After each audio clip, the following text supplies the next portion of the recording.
And we are live. Welcome in, everybody. We are now back again for the second time with our special guest that I will bring in just a few moments. We're just going to give it some time for people to roll on into the stream. And we'll, of course, get started and talk about this awesome Venus Orion comics and with the launch of VK number one, VK chapter one, Shadows of Vengeance. Let's just see who's in the chat right now and wait for people to roll in. Welcome in, Arcane Artisan. Appreciate you for being a channel member. Welcome in, CJ. And Shadow Phoenix says, let's go Mugen.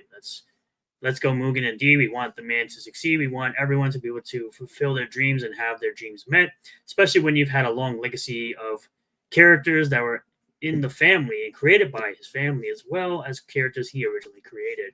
We want to see more original projects. Welcome in, Amaze12. I appreciate you for stopping by, hanging out in the stream for the interview today. We are currently streaming over on YouTube, and this stream will be live on YouTube. It's not going to be behind a paywall, any kind of members only membership. So this will be available to people after the fact if you do indeed miss the stream live. So as you can see, I got cool things in the background. Let's just wait for more people to roll in. Let me know what you guys think about the campaign. We'll just pull it up really fast here. You guys can check it all out. So this is what we're going to be talking about today. Let's just bring it up. He's getting set up in the back of the stream. Let's see.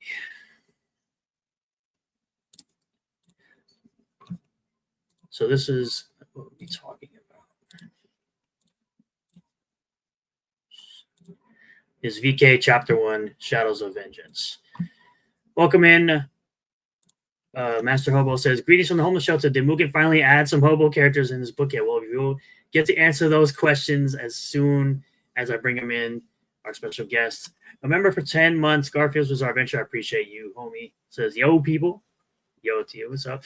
Hope everybody who does watch for Ripperverse type content got their pre-orders in already for Yara number 2. Drinks with the Master Hobo. Again, we'll just give it a couple minutes, give it a little more time. Like I said, Mugen's getting some stuff set up in the back of the stream. We'll get to it.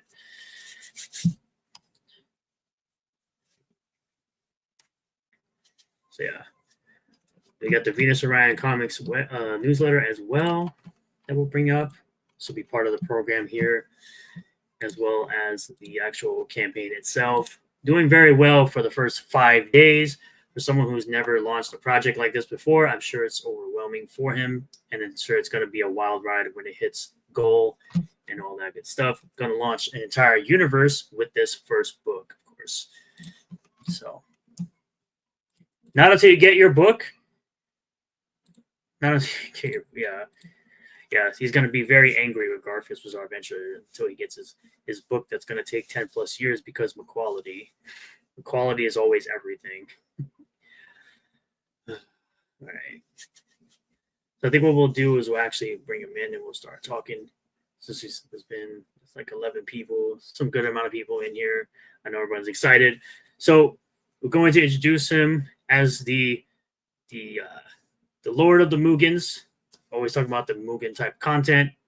Does a bunch of things like very spicy content if everybody's interested in that type of stuff. But now he's finally bringing in his father's characters, his own characters that he's created with an absolutely fantastic artist, giving it more that anime style. If you guys are more interested in that type of style more than that superhero vibe, you got the anime style coming in through fighting a game extraordinaire as well. Welcome in, MugenLord. Hey, what's up? How you doing? What's up, man? How's it going? Oh, I'm good, man. Appreciate it. Also known as July Lord. Hail to you, Emily Kruger. Welcome in, Jeremy. Yeah. So we got July Lord. and don't forget, you have to let the people know what your stand power is, because I know Master Hobo will be very interested to know what your stand power is. So I forgot all about that. I still gotta think over that.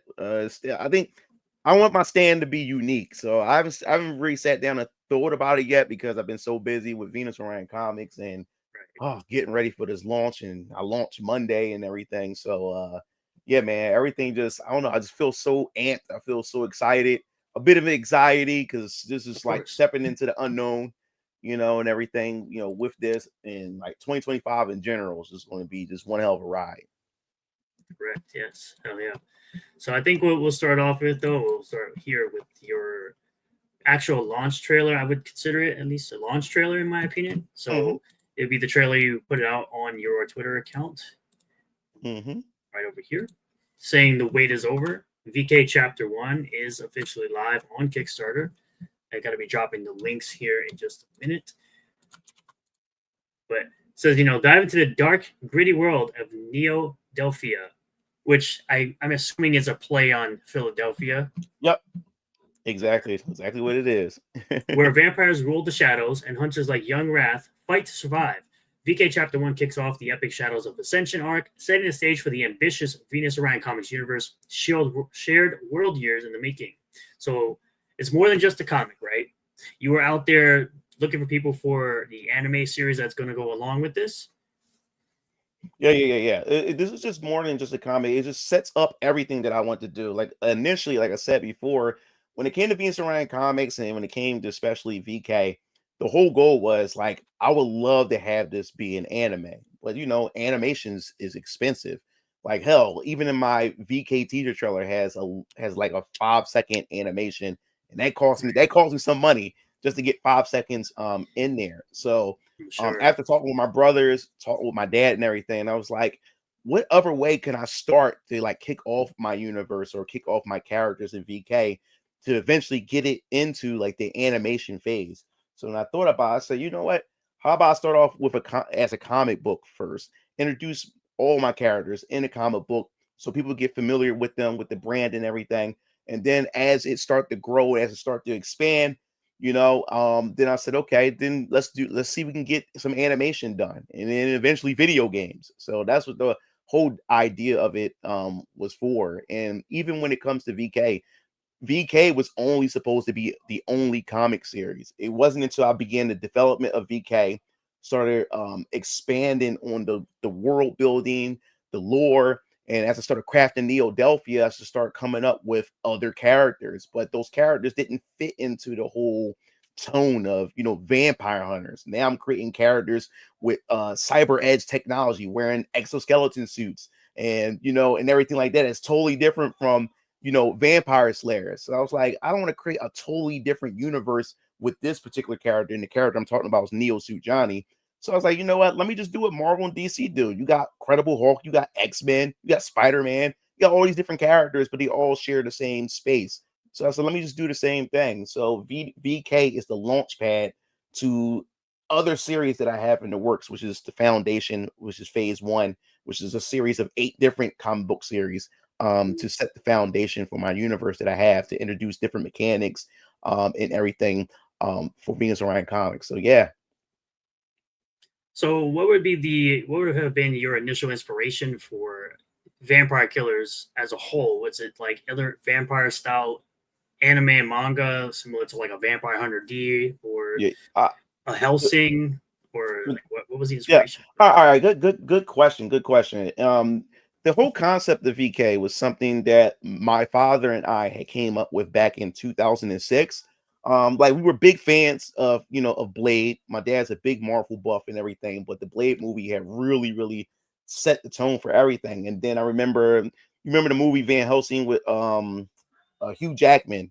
Hugh That Jackman. movie, yeah, that movie was really, really good. But what happened was when I went to college in 2005, one day I came home for a fall break, and my brother Keo just started getting into photography and everything. So my brother had this friend, his friend named Donnie, who also had a camera. And Mhm. what happened was we used to go to his house. He used to put the strobe lights, and we used to just take pictures. I had a replica katana, and my brother Keo used to have these, these biker gloves or whatever like that. And we were kind of like, we would just take pictures just for fun. So what happened was, after we got the pictures, we went back to the house, and my dad looked over the pictures and everything. And my dad was like, I had the katana in my hand and everything. And I'm gonna do a Yeah. documentary on this, so you'll be able to see it, because I still got the images and stuff like that as well. And my dad said, "Yo, you guys look like urban, vampire hunters or whatever." Right. And Yeah. we laughed at it. And then Donnie said, "Hey, Mr. Blackson, you should take some pictures too." So my dad ended up taking some pictures, and my dad was a big fan of Chronicle of Riddick. So my dad had bought the Chronicle of Riddick daggers that Riddick had, and my dad took some pictures, at Donnie's house at the studio that he had set up, Mm-hmm. and they came out really, really good. And like I said, this is back in 2005 or whatever. And that's what the whole idea. Then when my dad kept saying VK, vampire killers, and then he went from vampire killers to Varion Keller's vampire killers, and the rest was history from there. So we wanted to do was, I just started a YouTube account back in 2006, and my dad said, you know what, we should do like a little web series on YouTube called VK. And that never came to be, because I was in college. I was constantly always away, never really had time to film and everything. So we kind of Right. shelved it. We kind of shelved the whole idea. But it wasn't until COVID came in 2020. I don't know. I was just sitting in my room, and I was just sitting on money, because my hentai was booming, especially definitely during COVID. Everybody in the house and everything. So my 3D Yeah. hentai content was just going crazy as far as money is concerned. So I was just sitting on money. So I was like, you know what? I don't know. VK just came to my head, and I said to myself, what if I can find an artist to draw the VK cast in like anime form and Right. whatever, like an anime style. So I said, where can I find artists? So I was like, let me try Twitter. But when I tried Twitter looking for artists, bots kept coming up. So I was like, okay, Right. Of that's not course. that's not gonna work. It's terrible. So I don't know. One day I was uploading YouTube content, and this ad came up called Fiverr. So the Fiverr popped up, say, yeah, you can find all kinds of things, create, artists and stuff. I'm like, oh man, it's the first time my ad actually works. So so I went to Yeah. Fiverr, and Fiverr had opened my mind up to everything. I found all kinds of artists, people who draw Western comic styles and also Eastern comic styles, more specifically manga and everything. And I don't know, out of all the artists, I mean, I found some phenomenal artists that had like a phenomenal portfolio. But for some reason, Chabibit, Jessica, the artist that I have, my main artist, for some reason, out of everybody's art, even though these people were phenomenal, but it's just something about her art that was so unique, and it stood out from from everybody else, because the other artists were great, but they kind of look like other existing manga artists that's out there. But hers is very, very unique.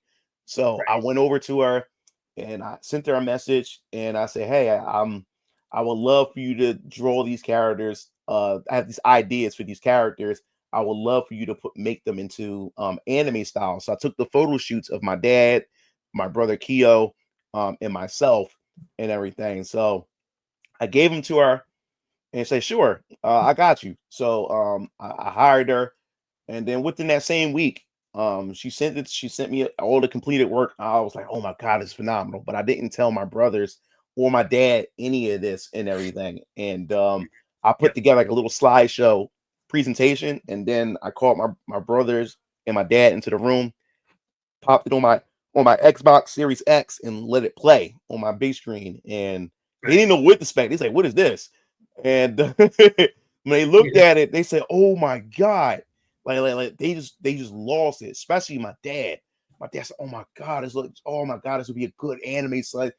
This should be an anime." And I was like, "Yeah, this should be an anime." And dad said, "No, Right. son, we got to make this an anime somehow." I was like, "Man, but animation is expensive."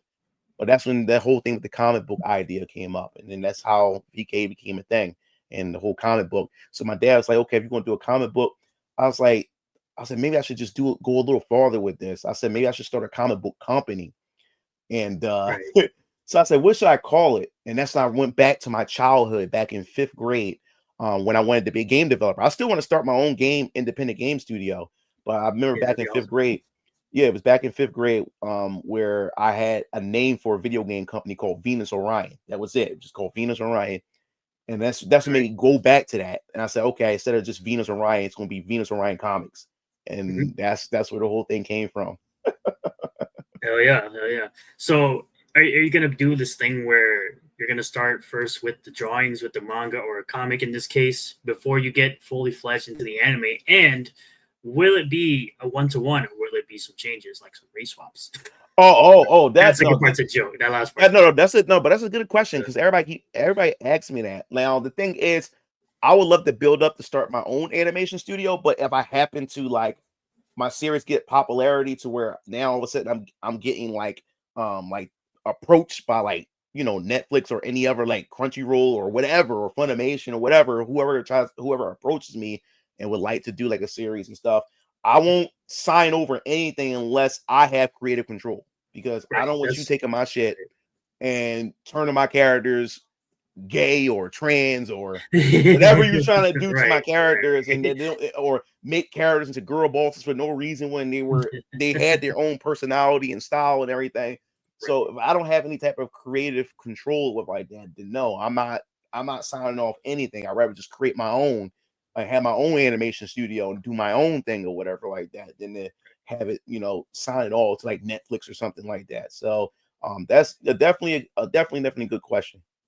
Because it's a possibility that they offer you some money that they think your property's worth, and you go to think to yourself and say, well, hey, if they think it's that worth that, then maybe I should just keep it for myself and then work on it myself and have my own studio and do all that stuff. But we have a question from Garfield and she says, does MugenLord still have his custom made joystick made with his characters, like the fight stick? Yeah. Hold up. I keep forgetting to bring it over here. Welcome in War Shark Productions. Yeah, let me get this. Yeah. The thing is, I'm not even done yet. I'm gonna get more sticks made. Here we go, right here. I'll pull it up there. Yeah, yep. And like I said before, this is into the future, because you can see the picture right here too. This is a future team. They kind of like my Avengers. They call it the Valiant Ascenders. These is characters from different comic series, and everything, and they're going to come together. Like you got Hezekiah Draven, which is Young Wrath. Right. You have the Great Samaritan. You have Siona. You have Rupture.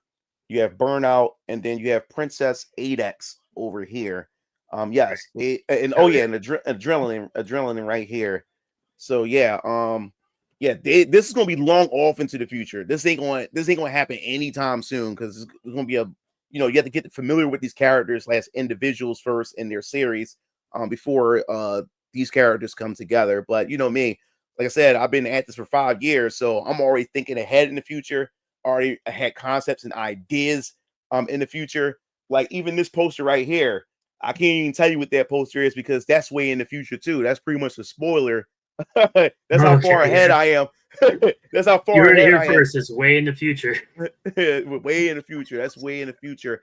But the only the comic series that is pretty much coming out pretty soon, after VK, would be Alter Squad X. Over there is Jake Pierce. Jake Pierce, he's kind of like my Punisher in my universe and everything. He's also has connections to another character that appears in VK. Her name is Melissa Bertelli, Detective Bertelli. Detective Bertelli is a very important character in VK. You're going to see her in chapter 2 of VK, but she's close friends with Jake Pierce. Now, Jake Pierce's story takes place before the events of VK. Now, Jake Pierce has nothing to do with vampires and stuff, but those characters that you see in Jake Pierce also find their way into VK. So you get a chance to know, you're going to know Bertelli and VK, and then when I do the prequel, which is Jake Pierce, to find out what happened to Jake Pierce and everything, because once Young Wrath or Hezekiah Draven gets to know Bertelli's going to open herself up to him and talk about people that they know from their past and stuff, and she's going to mention her friend Jake Pierce. So that's going to get a lot of readers to like, who's Jake Pierce? Like, okay, like what is her connection to him? So that's when I'll do his prequel comic, so you'll know what happened to him. Like, is he dead? Is he still alive? Like, what's going on? So you'll find that out. And then the old head over there, Detective McDonald, he's also in VK, but he's retired in VK. He's retired because that used to be Bertelli's one of her partners that she worked with and everything. But he's retired in VK, but he was still on the force in Jake Pierce. So yes, that's something that I'm landing one of my subscribers. That's he's looking forward to Jake Pierce. He keeps saying, "When's Jake Pierce? When's Jake Pierce?" So but he's my second character after VK. Jake Pierce was the second series that I thought of after I started coming up with VK and everything. And then right after that, it was Neo Suit Johnny. And then right after Neo Suit Johnny was Ultra Squad X, and just the list just goes on and on from there. All right. So you're saying there's going to be actual product and books and not just going to take the cash and run. You have something set up for the future. yeah, man. I want to keep this going, man. Like my whole dream. I grew up, like I said, when I grew up, I always said to myself, I want to be a video game developer. I wanted to create something, you know what I'm saying? And that was always my dream. And you know, as you become an adult, you know, when you're young, you have that child's faith. When you're a kid, you have all the faith in the world. But as you get older, you get hit with bills. If you become, you know, if you have a baby mom or a wife, you become a dad, you become a husband. So, you know, all those dreams that you have, kind of reality hits you, and you don't have that childlike faith or ambition like you used to. But I didn't want to let that go. I didn't want to let that die. But I didn't think that I would start with comics first and now work my way up, you know, to an independent game studio, which is Venus Orion Games, which I'm definitely want to start up at some point and everything. But Venus Orion Comics is where I want to start, and I want people to get to know my characters, know the world, get attached to the characters, come up with their own theories and stuff, or what character, who can beat who and stuff like that. That's why I'm more excited about that. Yeah, that's what I'm excited about. I want to see, you know, I want to go on YouTube and see people come up with, you know, like I said, make a whole theory video, make a thesis about this character or this series. And oh man, that's what I'm more excited about more than anything. That's why I want this campaign to succeed. You know, because I want to see things like that. Oh hell yeah! Garfield's with our adventure says MugenLord's enthusiasm for his universe. It's supposed to say universe, but it says university. I got you saying. Yeah. I got you saying, homie. Reminds me of Vaughn Coleman. Awesome stuff. And Master Orville says he was very prepared, and also says use the stand power of creative control. I like that. I like that. He also says one of those characters better be a hobo. Oh, I guess you could say Nolan Brett is a hobo. You'll see Nolan Brett, you see, I advertised him a lot. He's gonna be in chapter 1. He's also in the teaser trailer to VK as well. So I guess you could say that he's one of my hobo characters, but I can't wait to actually explore this character because there's a whole lot to him, and also the girl Jasmine Mitchell, who's also in the first chapter, the character that young Raph is also seeking out because she has some connection to this vampire named Alan Fleck, who's also known in the Shadow World as the Flamebringer. So he's responsible for killing 2 of his mentors and everything. And he really wants to get this individual. And the thing is, he can't find him. He just went because Alan Fleck went into hiding. Why did he go into hiding? Well, you have to find out through the first arc of why Alan Fleck went into hiding and everything. But Jasmine Mitchell is supposed to know this person and stuff. So that's what chapter 1 is about. It's young Raph or Hezekiah Draven going out to seek Jasmine Mitchell. Now, if you don't know who Jasmine Mitchell is, I can bring that up real quick, and Nolan Brett as well, since people are interested in hobo characters and everything. Yeah. He says the mention of hobos has his attention. Yeah, so I'm gonna bring that up. Okay, Sparkles. So we'll play this trailer so everyone can get an idea of what you're really all about. Hey everyone, my name is Brian Blackson Jr. and for the past 5 years, I've been working tirelessly, working really, really hard to bring my vision to life. And today I want to share with you guys Venus Orion Comics, a shared universe of interconnected stories that introduce characters that are much, much larger than life. And today it begins here with VK Chapter 1. What is VK? Well, VK stands for Varian Keller's Vampire Killers, an action-packed thriller set in a dystopian city called Neodelphia, where corruption thrives and vampires rule the shadows. The story follows the Draven brothers, Hezekiah, Isaiah, and Caleb Draven, who is led by a skilled vampire hunter named Varian Keller, as they join forces together to fight against monstrous foes as they unravel a mystery, or should I say a conspiracy, that is tied to their loved ones and the ones they had lost in the past. VK Chapter 1 kicks off the Shadows of Ascension arc, a 10-chapter saga filled with betrayal, mystery, and even explosive action, with 32 fully covered pages. This chapter sets the stage for an unforgettable journey into the Venus Orion Comics universe. It's looking very good. Thanks. What is Venus Orion Comics? Well, the Venus Orion Comics universe is a shared world where every story stands independent of one another, but connects to a much larger, more expansive, or what I say, more immersive narrative. Whether you like superheroes or dark supernatural tales or even slice of life, there's something for everybody to enjoy. Each self-contained story has its own self-contained experience that also weaves in elements that allow you to know where these stories are placed in my expansive universe. And VK is the first to kick off my phase 1, which is called the Foundation. Now, the Foundation is pretty much introduces key concepts, characters, and mechanics of the universe, laying the groundwork for epic crossovers and expansive storytelling.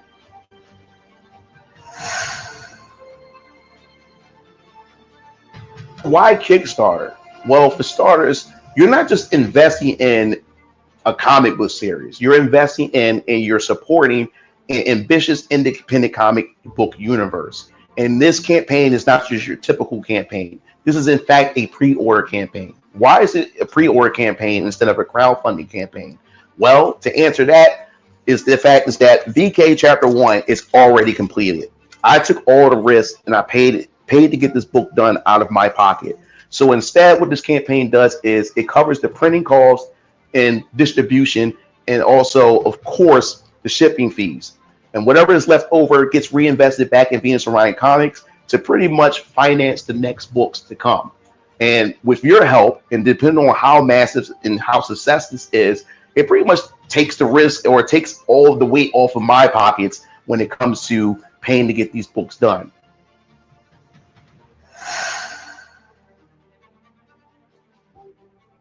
When you back this campaign, you'll receive beautifully crafted physical or digital editions, exclusive Kickstarter-only variants, and exciting merchandise like t-shirts and mugs.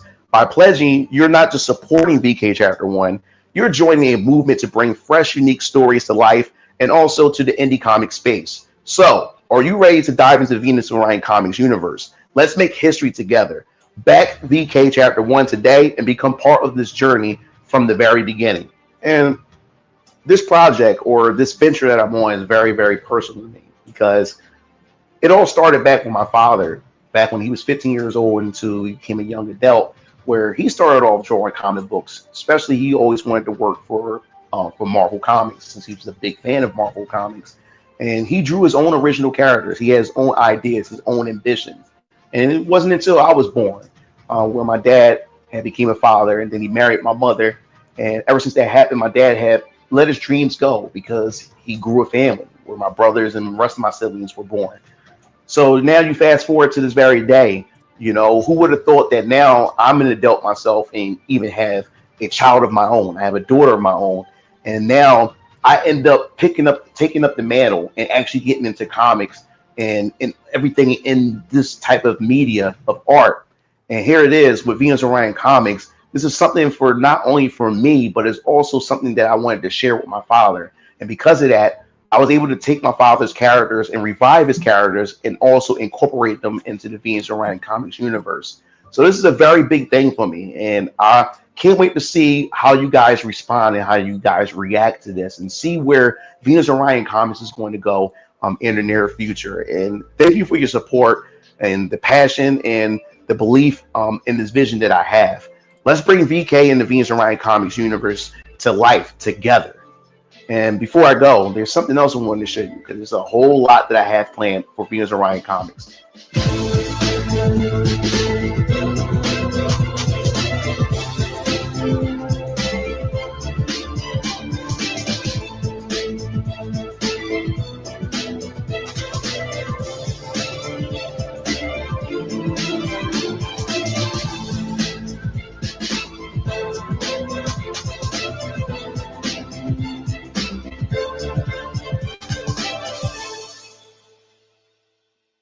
Yep.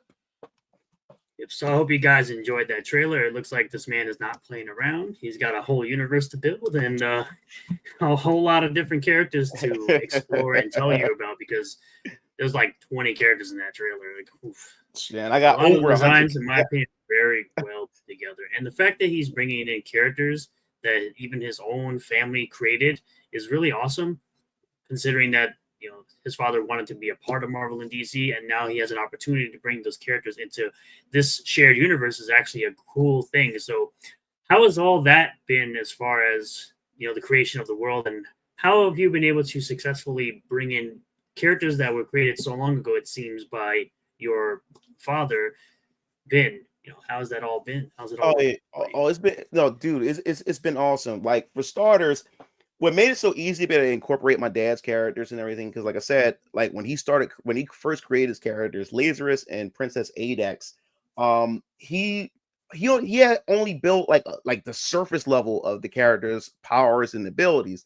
So since he didn't really have like a complete solid foundation for the characters in terms of their powers and everything, it made it a lot easier because, like I said, the way my universe function, I guess you could say like a damage scaling mechanic that I have. It's called the wave force mechanic, and all these characters abide by this mechanic. It's kind of like a rock paper scissors type of system that I have. Now the thing is, in my universe, every living being have a thing called a wave essence, and pretty much the wave essence is like your soul, but it's like your soul consciousness. Now the thing is, you have these people called high conscious individuals. Now, high conscious individuals are pretty much people who are more in tune with the universe. And because since they are more in tune with the universe, they can tap into their wave essence. And with their wave essence, they can pretty much do pretty much remarkable feats. And they can use abilities called critical arts and cognitive arts.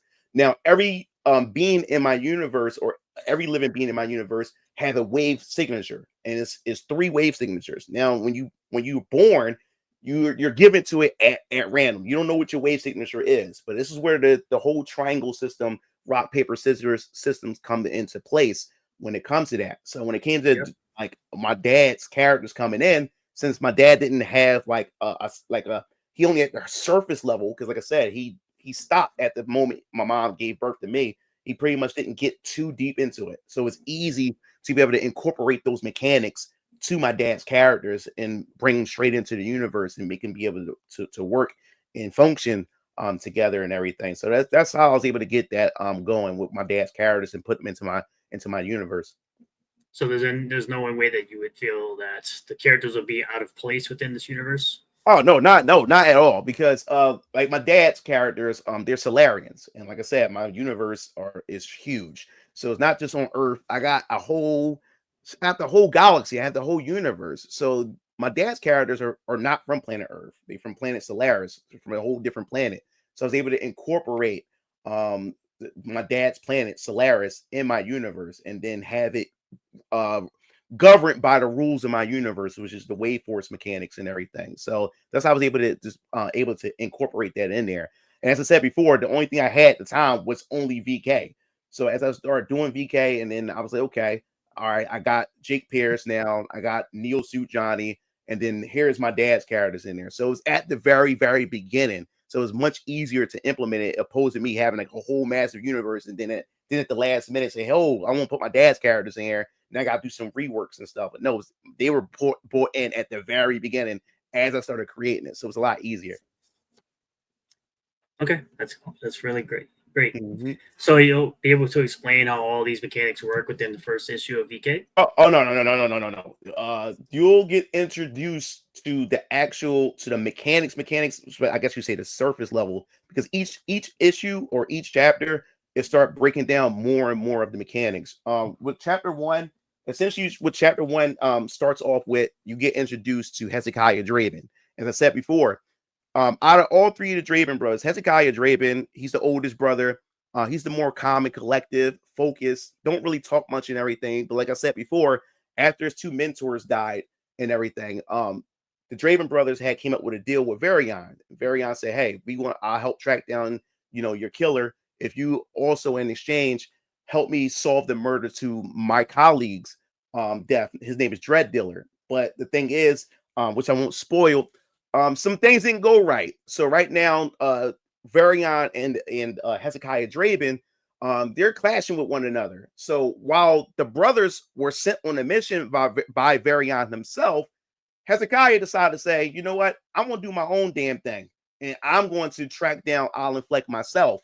So while the brothers are out doing the mission that they were ordered to do, they're pretty much covering for their brother while he goes out and do his own damn thing. But the problem is, the decisions that he makes in this chapter is going to cause a spiral effect onto the following chapters and everything like that. So the wave force mechanic and everything is definitely is going to be introduced in chapter 2, because chapter 2 is going to be a much bigger, thicker book, because it's 32 pages, 28 pages of story, and chapter 2 is looking to be around probably 42, the highest maybe 62 pages, because it's not just introducing the other brothers, it's also introducing Varian Keller, and Varian Keller is in charge of this group called the Retributes. Now the Retributes, the members that's part of it, you've seen one of the members, which is Techlock, but there's also other members who I won't spoil until we actually get into the nitty gritty. As we get closer to chapter 2, I'll start explaining those things and introducing those other characters and everything. But they all been affected in some shape or form when it came to vampires and everything. So they all want to fight back against the vampire society, which I won't spoil what this type of society is, but they all want to get back at this. So they all working together. They all had the same common goal. So in chapter 2, you're going to be introduced to Varian, like I said, Caleb Draven and Isaiah Draven, which is the other two brothers. And you're going to be introduced to the Retributes, and you're going to be introduced to what's their motivation, what's their goals. And you're going to be introduced to the wave force mechanics and also the different vampire types. You're going to get like a nice little tutorial, and then each chapter is going to break down more and more mechanics. Awesome. Oh yeah. So any idea if you're gonna maybe put some concept art at the back of VK1, or are you thinking about maybe giving people like a concept art book? Yeah, there we go. Yeah, concept art book. That I'm planning to do. Because there's a shit ton of concept art for all the characters, and everything. So I can't wait to show that off. As well, showing the rough sketches, the line art, and all the different concepts of what the characters first look like before I finalize them to what they look like now and everything. So yeah, you'll get a chance to definitely see that. For sure. So that would actually be, for me at least, or for maybe even people in the audience, that you would be showing those old concept artworks of your dad's characters back when he drew them back then, or maybe I'm doing like I'm glad you mentioned that, because I'm doing a Venus and Ryan Comics documentary, which is going to be on the YouTube channel. We'll be working on that, so you'll be able to see my dad's sketchbook with his characters and stuff like that. We already talked about, me and my brothers already talked about that. That's something that we want to put out this year. So you're going to see a lot of stuff, even some of the stuff that I do want to say for the art book. You'll also see some of those rough sketches and everything of, Hezekiah Draven and even other characters outside of VK in the documentary as well. So yeah, we already got that plan. We already got that plan. You heard it here first. Maybe he's gonna. Yeah, you did. You hear here first. Here you go. A documentary for Venus and Ryan Comics, showing all the artwork leading up to what we have coming out very soon. Constantine says, "Look at that! Another campaign creator that will get products out on time and not drama farm for 6 hours a day." Just imagine watching a certain creator fire up a 6-hour sneeze stream and cry about a new creator making product and mailing out to backers. But oh yeah, welcome in Hero Darky Dark. He's actually got a book that he's going to be dropping, like getting out to backers as well, called Relentlessly Bullied. Oh, awesome. Welcome in Zero Smoke says, love seeing creatives going out and creating. That is awesome. There you go. Arcane Artisan says he just backed it. Oh man, thanks. Appreciate it. MugenLord, you won over our backer, says Hotep Drelly. Congrats. Wow. Can't wait to see your universe progress. Thanks. I did drop the link to it in the chat. It actually is pinned to the top of the chat as well. If you want to go ahead and back this book, if this is something you are interested in. And remember, this is indeed what would be called a launching pad for an entire universe that has obviously been built out by your man here, MugenLord. It seems like he has an encyclopedia of stuff. He's already ready to go and knows pretty much what he's going to be doing into the future with this universe. Yeah. That's funny. So in general, such as arcs and issue, what are your plans? Is it a one arc at a time, or will it be multiple titles that'll be continuously going on? Oh, that's a good question. Now, for this arc, the Shadows of Ascension is the first arc, and each of my arcs in Venus and Ryan Comics universe, each of my arcs are always going to be 10 chapters. So think of the first arc as season 1. of VK. There's going to be more. There's going to be more arcs in VK. This is just the first arc, and it's 10 chapters long. And the good thing about it is all 10 chapter scripts are done. Complete. This is in. All the scripts are done. All 10 chapters are done. So it's just a matter of me just now getting them developed into books.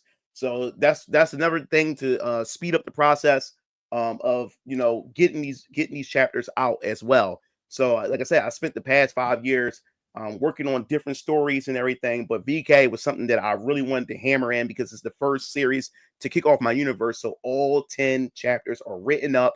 Like I said, I went through multiple revisions. I did for each chapter, I did about 8 revisions before I decided on the script that I felt as though was like, okay, this is the one I want to go with. So yes, we begin development of chapter 2 in June. We're gonna start drawing it up. Chapter 2 in June. That's when we're going to start and everything. So yes, that's definitely this is going to be an ongoing series, VK. So is the rest of the for phase 1. Phase 1, there's 8 different series. So all 8 of those different series are going to be ongoing books with chapters and arcs and stuff like that. But Shadows Ascension is the first arc for VK. 10 chapters. Master Hobo says he forgot to make his Kickstarter account. We'll make one later.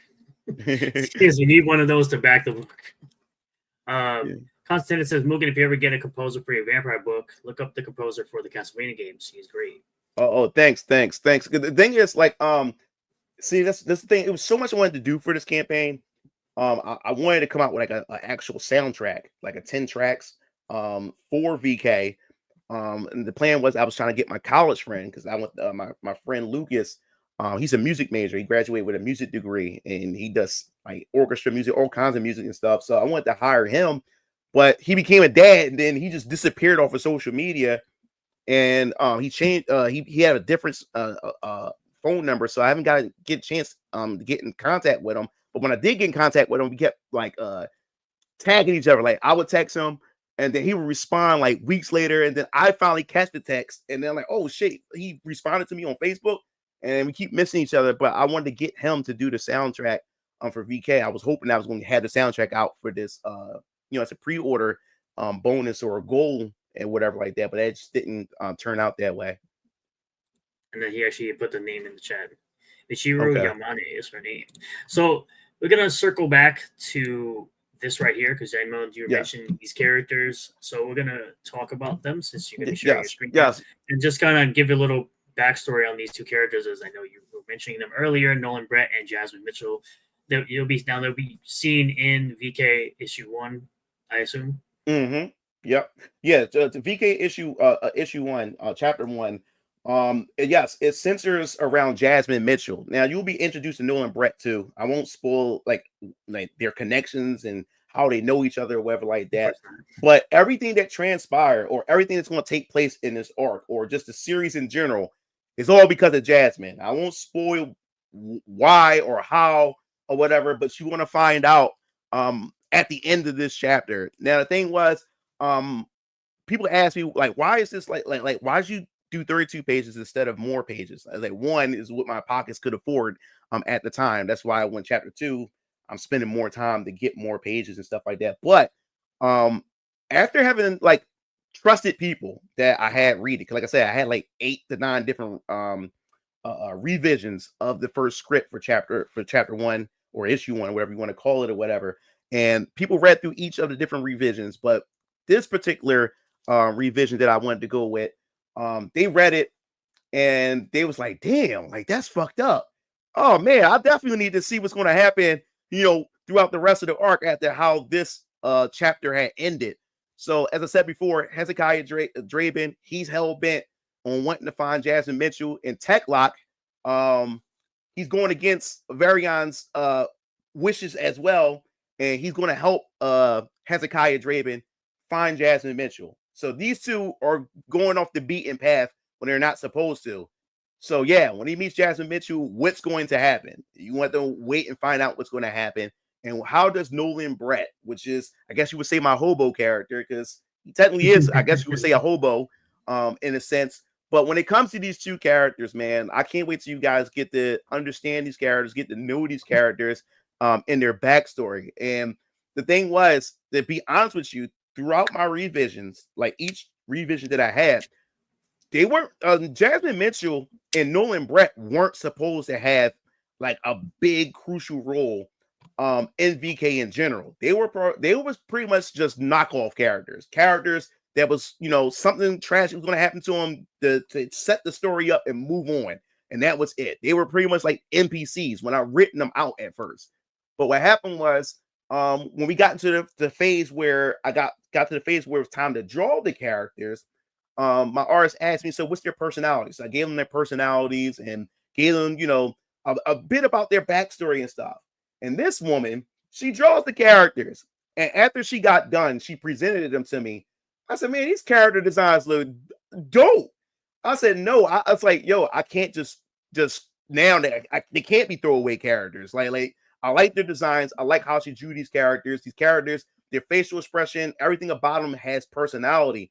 And I was like, man, like, damn. I said, woman, that you really messed this up for me. Now I got to go back and do another revision. Now I want to make these characters have some significance in the story because of how well she drew these characters. Because I did not expect them to turn out the way they did. And she started laughing and giggling about it. So I was like, it ain't funny. It ain't funny. These are supposed to be NPCs, but they end up upgrading to a more significant role. But as I said before, when it comes to Jasmine Mitchell, and by the time you reach the end of the chapter and everything, you might just, damn, like, really? This is how we're going to end this chapter? I definitely got to see what's going to happen here and everything. And like I said before, Jasmine is really is going to have characters, stories, and paths intersect with one another. More specifically, Detective Bertelli and Detective Danvers and everything. And Detective Bertelli, eventually, she's going to cross paths with Hezekiah Draven and the Retributes in general and everything because of Jasmine Mitchell herself. So definitely looking forward to see how you guys feel about the first chapter and everything. I remember I had a couple people read it and they said, damn, yeah, dog, like it's crazy how you gonna just leave it, like you gonna just end this chapter like this. I said, well, I guess I nailed it in some sense. And like I said, it's my first time writing. I'm new to this writing and stuff. And hopefully, as you know, the chapters progress, you'll see me evolve as a writer as well. So, hell yeah, absolutely, yeah. If it's gonna be your first time writing, you're gonna obviously get better as you go on, as you write more stories, and of course, you go ahead and take criticism because it seems like I'm look, dude, I'm ready for it. I'm ready for it. That's the only way I'm able to learn and get better. Right. And everything, and plus I'm a YouTuber, man. Like I get criticism every day. Like I'm in the public eye.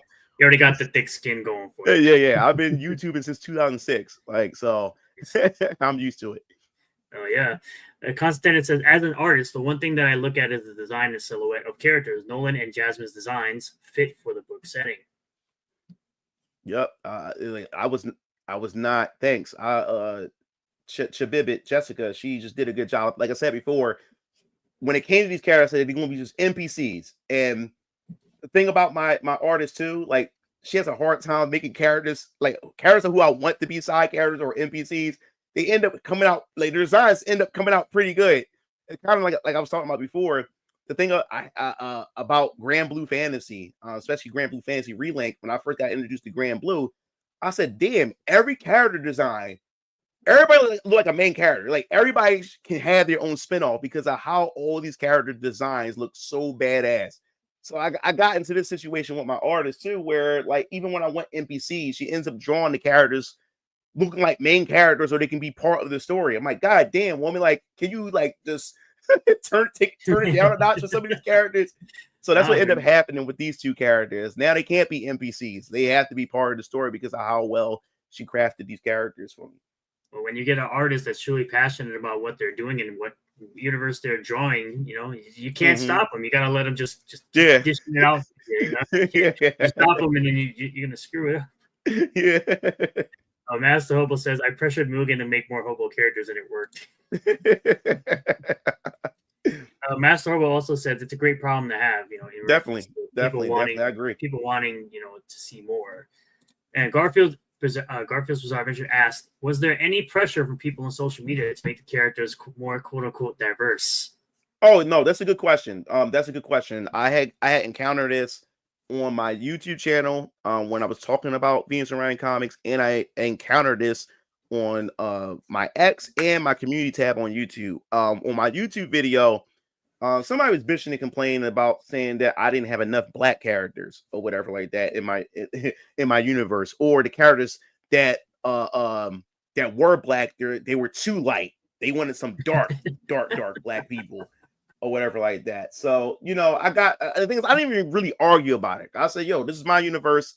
I make the characters the way I want to make them. This is my vision. You don't have to like any stuff.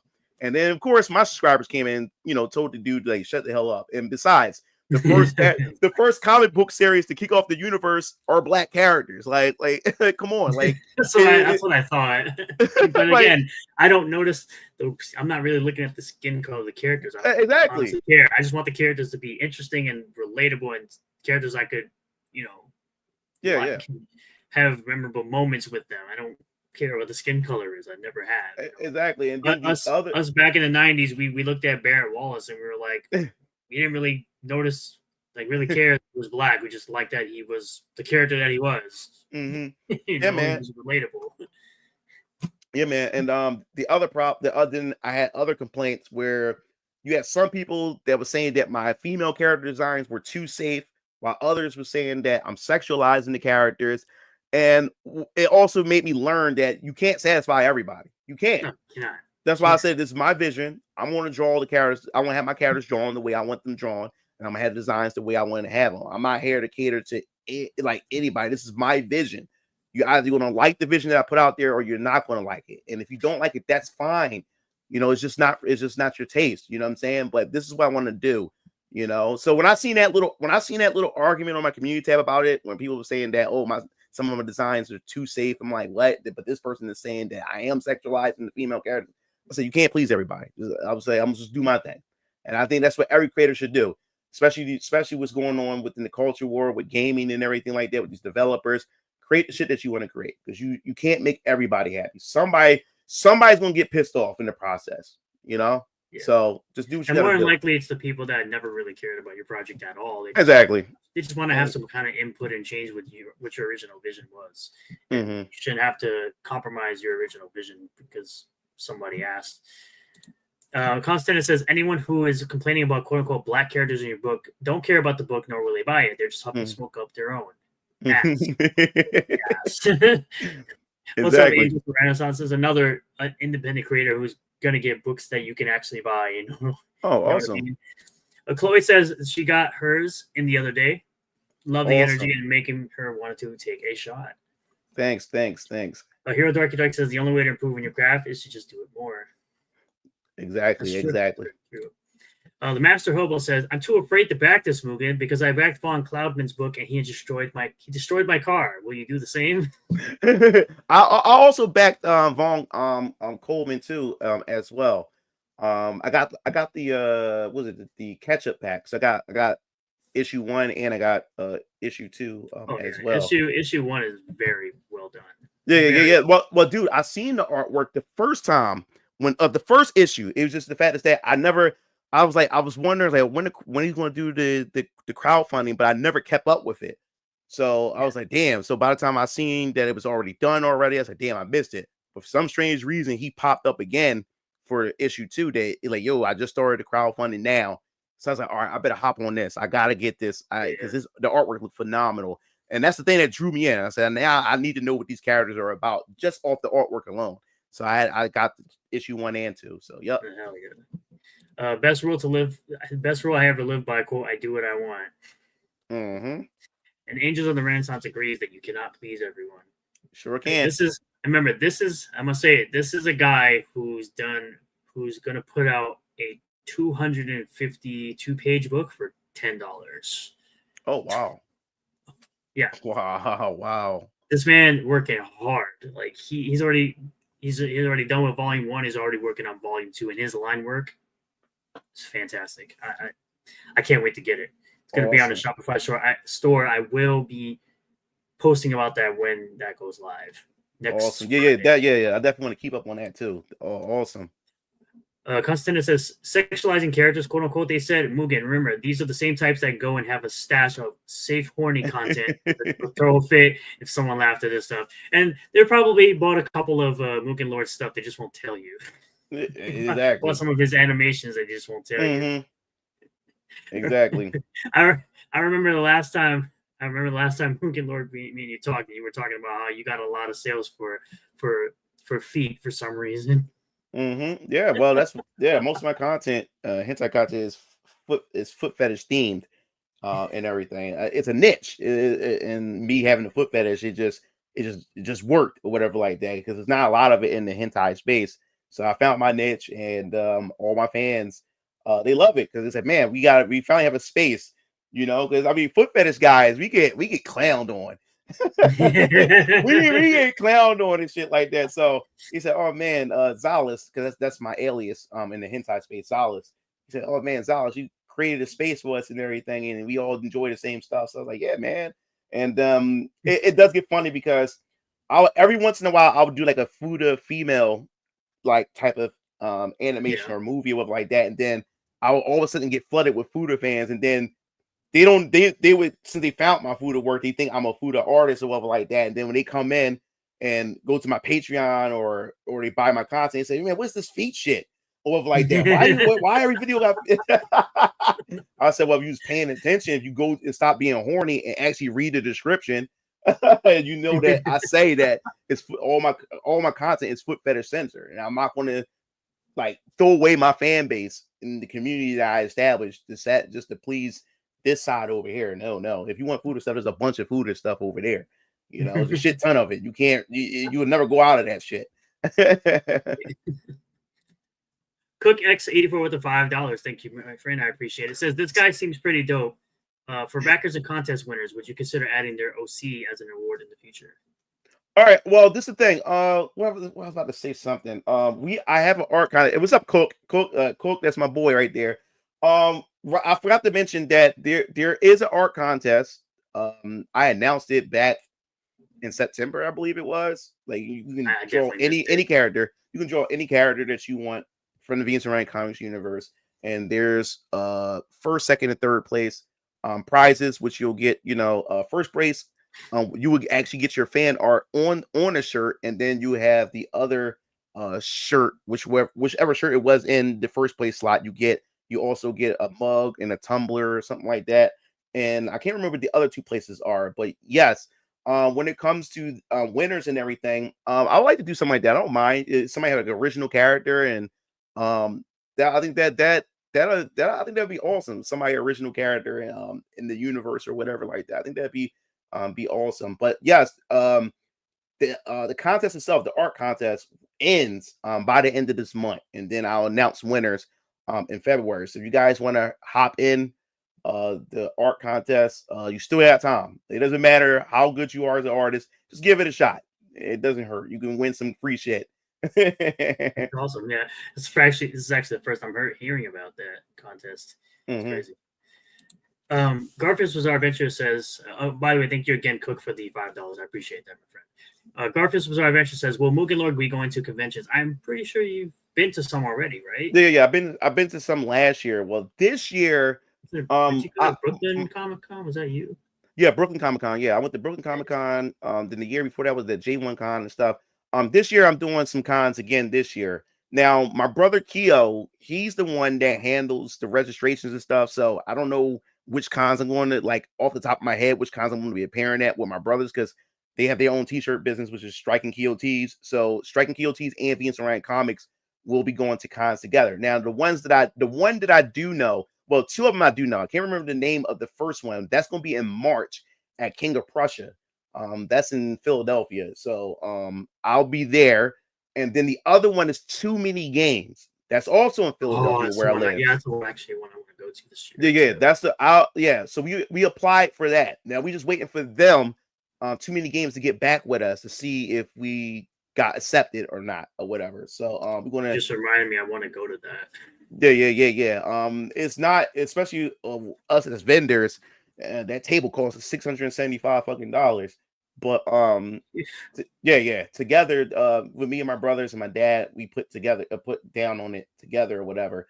But it's all about whether or not they accept us. If they accept us, we'll definitely be at too many games. So if you happen to go to Philadelphia to go to that con, you'll be able to meet us, and I'll definitely be selling Venus Orion Comics merch.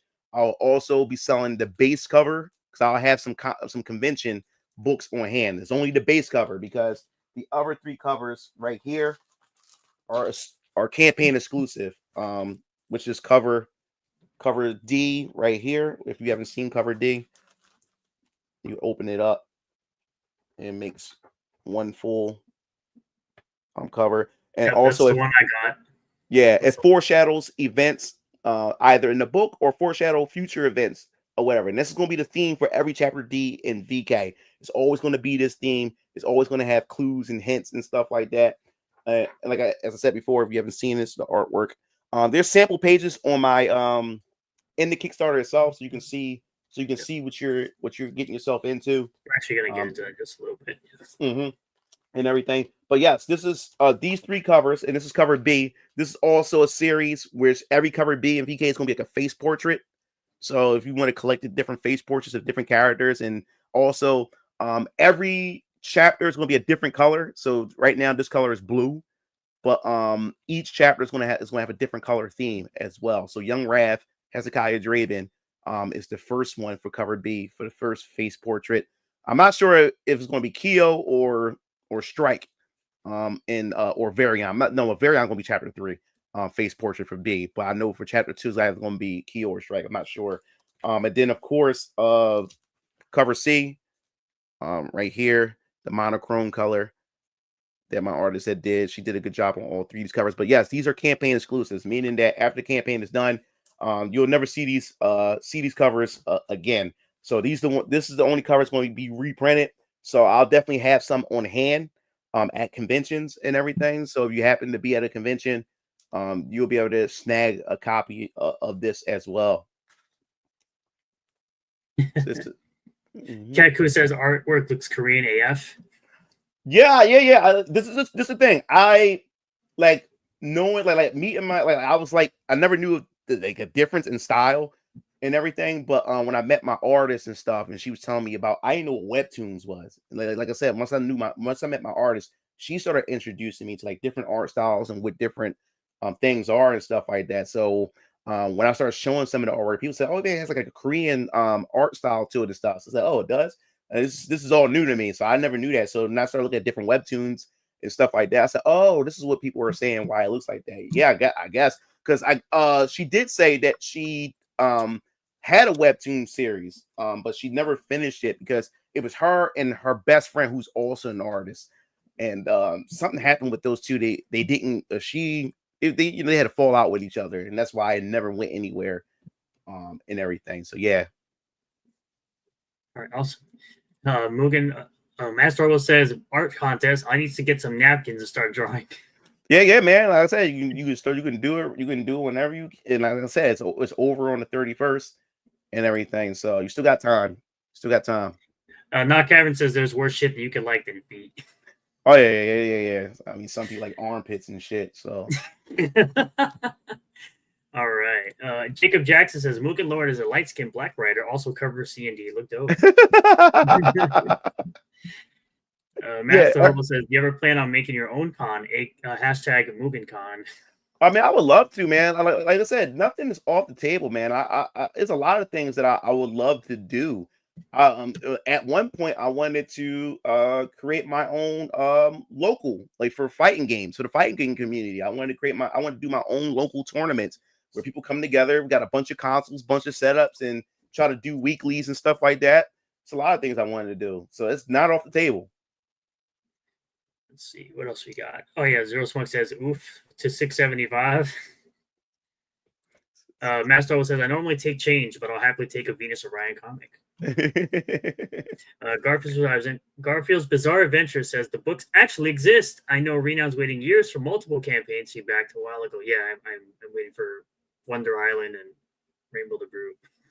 Oh yeah. 4 years and counting for Rainbow the Brew. Yeah, and that's another thing I wanted to like tell you guys is that my all my campaigns will always be pre-order campaigns. I would never do a crowdfunding, ask you guys to give me money to get a book made. I will always, if I have to, pay money out of my pocket to get a book done. But the whole goal is, my goal it says 4,000. Yes, 4,000, that would be able to cover the shipping, the printing of the books, and stuff like that. That's good. But my whole goal is to go beyond 4,000. So the goal is I want Venus and Ryan Comics to be able to self-sustain itself. I want to be able to have money left over so that money can be put into helping with the other books. So, like I said, if I only make to 4,000, then that means everybody would get their books, but it's gonna take longer for chapter 2 because I don't have no money left over, which means I have to go back out of my pocket again to get the next book done. So I would love to try to make it beyond $4,000 so I can have money left over and that can help. I can reinvest that to get these books done faster. If I can get 20,000 or higher, oh my God, I will lose my mind. But they'll allow me to be able to get multiple books done. I can get like at least two to three books done at one time. And I'm talking about not just VK, I'm talking about different series. I can get chapter 2 of VK and then Ultra Squad X and then the Dive Stars Champion Siona. I can be able to get those 3 done at the same time. I can be able to do that or whatever like that. So yes, 4,000 is the goal, but that's just to make sure you guys be able to get your books and everything. But beyond that, I would like to have money left over so I can reinvest it in the business. That's the whole goal. I want Venus and Ryan Comics to be able to sustain itself. So I don't have to keep going in my pocket. So you don't understand, I spent a lot of fucking money. This is a big risk that I'm taking here. You know, I spent a lot of money within the past 5 years to get all this stuff put together. So if I can go beyond 4,000 and do really good for myself, that'll definitely help. And then it'll be able to get these books out. It won't take long to get these books developed and made and stuff and everything. And plus, I can be able to go down and get other artists because each series I want to have a different artist because my Jessica can't do it all by herself and everything. Of course, so yeah, so yeah. So that's the goal. That's the goal. I guarantee you'll definitely hit that goal and exceed it for sure. Like I guarantee you will. Thanks. Keep it going. It's going very well so far. I mean, 5 days and making this, I think that's pretty dang good so far. Thanks. Chloe says, just want to double check something. I think it's the estimated ship date is March 2025. It's May 2025. Surely that's a mistake. Obviously, you mean 2029, right? Yeah, it's an estimate. Where it say March? I thought it was May. Yeah, well, then that's why she's saying, she just wants to double check. It is May. Yeah, it's May. Yeah, it's May. Because what I learned, because like I said before, I did this campaign. I was looking at other like tutorials on campaigns and stuff. They said at least give yourself 3 months. So I could make sure I want to at least give myself a 3-month window to make sure I'm able to ship this stuff out to everybody and everything. Because mistakes happen. Sometimes shit get lost in traffic, all kind of stuff happens. So I want to at least give myself a 3-month window. Doesn't necessarily mean you'll get it. It May's when it gets to everybody's doorstep. No, it's just everybody should have their book by May. So like the moment this stuff fulfilled and this money going to my account, we're gonna be starting fulfillment. Matter of fact, the moment I hit 4K, we're gonna start getting this shit together. We're gonna start getting this shit together. Yeah, we're gonna start getting this shit together. Start ordering these books and shit like that, and start having these books come to my doorstep, and everything, and start getting everything prepared. So that's the whole goal. That's the whole goal. Yeah. And based on what you've shown already, you already have 4 books in hand, so you've already gone through all the proofs and everything, and it's all good to go. So you've already got that set up. Yeah. Awesome. That's the whole goal. CookX84 with another $10. Thank you, my friend. Says, some people say trying to start off a whole universe off the rip can be overwhelming. How do you respond given yours spans not just across cities, but planets? That's a good man. I love Cook when he always asks these questions and stuff. He's the only that he like sounds like he's cooking with the questions. Yeah, exactly. Oh man, like that's a good question. I didn't think about like, oh man, this is overwhelming and stuff. I once I got to the creative process, and this is something I'm creating. So to me, it didn't seem like something was overwhelming for me at all. Like I said, I'm pulling things back from my childhood, back when I was in elementary, middle school. These are stories and things I already had in the back of my head. So now I'm just updating a lot of this stuff as I'm putting everything together. I just think for me, the hardest part about it was like, okay, phase one that I've shown off, that the phase 1 map of like that was totally different before what you see today. I had to figure out, okay, I'm gonna do VK, but which series am I going to put in these phases? I think that was the hardest part or whatever. But what happened was, when I went to Brooklyn Comic Con, I met the creator of Project Noasis, that indie book. I met the creators for Project Noasis, and I asked them, I was like, listen, I'm planning on launching my comic book company and my first comic book in January, or just in 2025 in general. And I said, the thing is, how can I promote now without spoiling anything? Because that's the thing. I didn't want to show off anything. I was going just to wait and just spring up on you guys, say, hey, this is what I've been working on, and here's the launch of Venus and Ryan Comics. I was going to do that at first, but then I realized, I say, yo, I'm not. I say, listen, like, MugenLord, you're not Eric July, you're not Ethan Van Sciver, you're not any of these people that you can just come out of nowhere and just say, hey, I'm doing a comic book series. Here it is. I can't just shadow drop like that. I want to get people excited for it, let people know that this shit exists.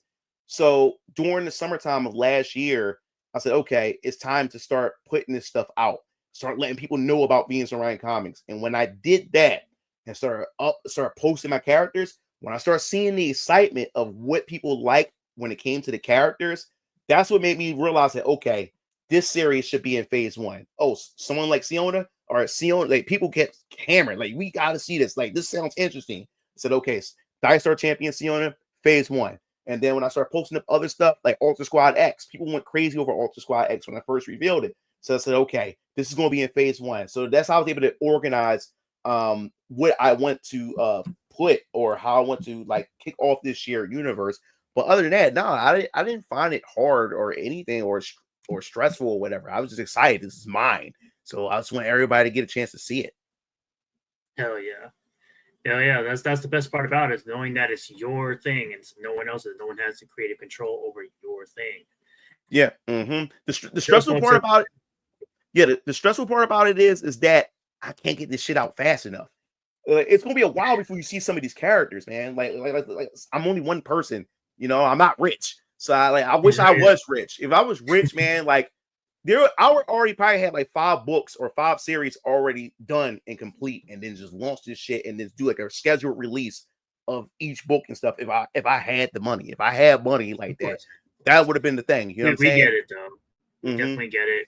People seem to be very excited about everything you got going on, though. So as you keep on talking about it, I'm sure you'll definitely be able to get the funds to continue on with this for years to come.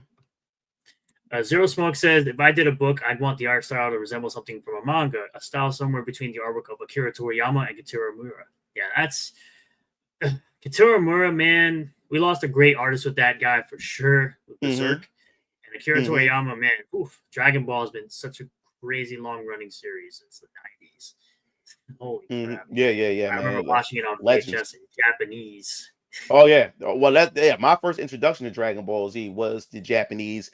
And like I said, back in the day, I seen Dragon Ball Z before it even hit Ocean dub, before it even came to the States in English dub. Back in the day where anime was like a niche, it was like an underground club where you had to go to like these hole in the wall stores, like these little corner stores. Yeah. And you go in there, it's just anime figures that you never even fucking heard of, you never seen before. And you always got that guy at the counter, and you got that TV that's sitting up in the corner, hanging from the ceiling, and got that, and the anime look like that. Even the audio is terrible because it look old looking, it look dusty looking and shit like that. The subtitles you can hardly read it. Yeah, I remember all that growing up. And Dragon Ball Z was one of those. I remember when Master Roshi was he's extremely more dirty in the Japanese dub than he is in the subs. I mean, in the dub, the subs. I mean, compared to the dubs, holy fuck, man. Yeah, man. Oh man, they really had to tone him down from that Japanese. Definitely did, bro. Master Hobo says, I think Iconic Comics has their own con. I believe it's called Bell County Comic Con. So it's possible for indies to have their own conventions. Yeah. Angels is digging the book for sure. Mugen Con sounds like a fighting game convention. Katku says 4,000 is too low for a goal. Well, I think it's like I didn't know what to set my goal. Like normally, I talked to a couple of people. I talked to Tyler Carpenter. Good dude. Yeah, he was telling me that's like you can set it there 4,000. Then Coleman, his is at 4,000 and everything. The thing was, I wanted to make sure that at least 4,000 was a goal that it was able to be reachable, so I can be able to. I want these books out. That's what I care about. I just want these fucking books out. You know what I'm saying? That was the whole thing. That's what my concern was, because I could have said it at $8,000. I could have said it there or whatever. And not to say I don't have faith in the project and stuff, but this is a new IP. You know, like people don't just throw money at something they're not familiar with or whatever like that. So I wanted to get these books out there, and 4,000 was the goal I decided to set because I want these books in everybody's hands. I wanted to get out there, and I want to get this universe started. And so 4,000 seemed like a goal that can be attained, opposed to me going $8,000 or $10,000 as the goal. Oh yeah, would you ever consider Rippasend if you ever could? No, I want to do my own thing. That's the thing I want to do. I have my own team. I want to do everything in house. Even down when it comes down to the merchandise. My brothers and them, like I said, they're doing my merchandise and everything. Which I also got some video clips to show off some of the merchandise that I have. I like to show you guys and stuff like that. As well. But yeah, we handling the ship. We like the books is coming to our studio. And we're gonna be packaging. We're gonna be doing the fulfillment and everything. I want to be able to rely on my team, which is my brothers and my dad. My daughter's gonna be helping me and stuff like that. I want to be able to. I want to rely on my family. I want to be able to do that. I want to see if Venus Orion Comics has what it takes to to do its own thing. You know what I'm saying? Because at some point, I also want to publish other people's books as Venus Orion Comics get big.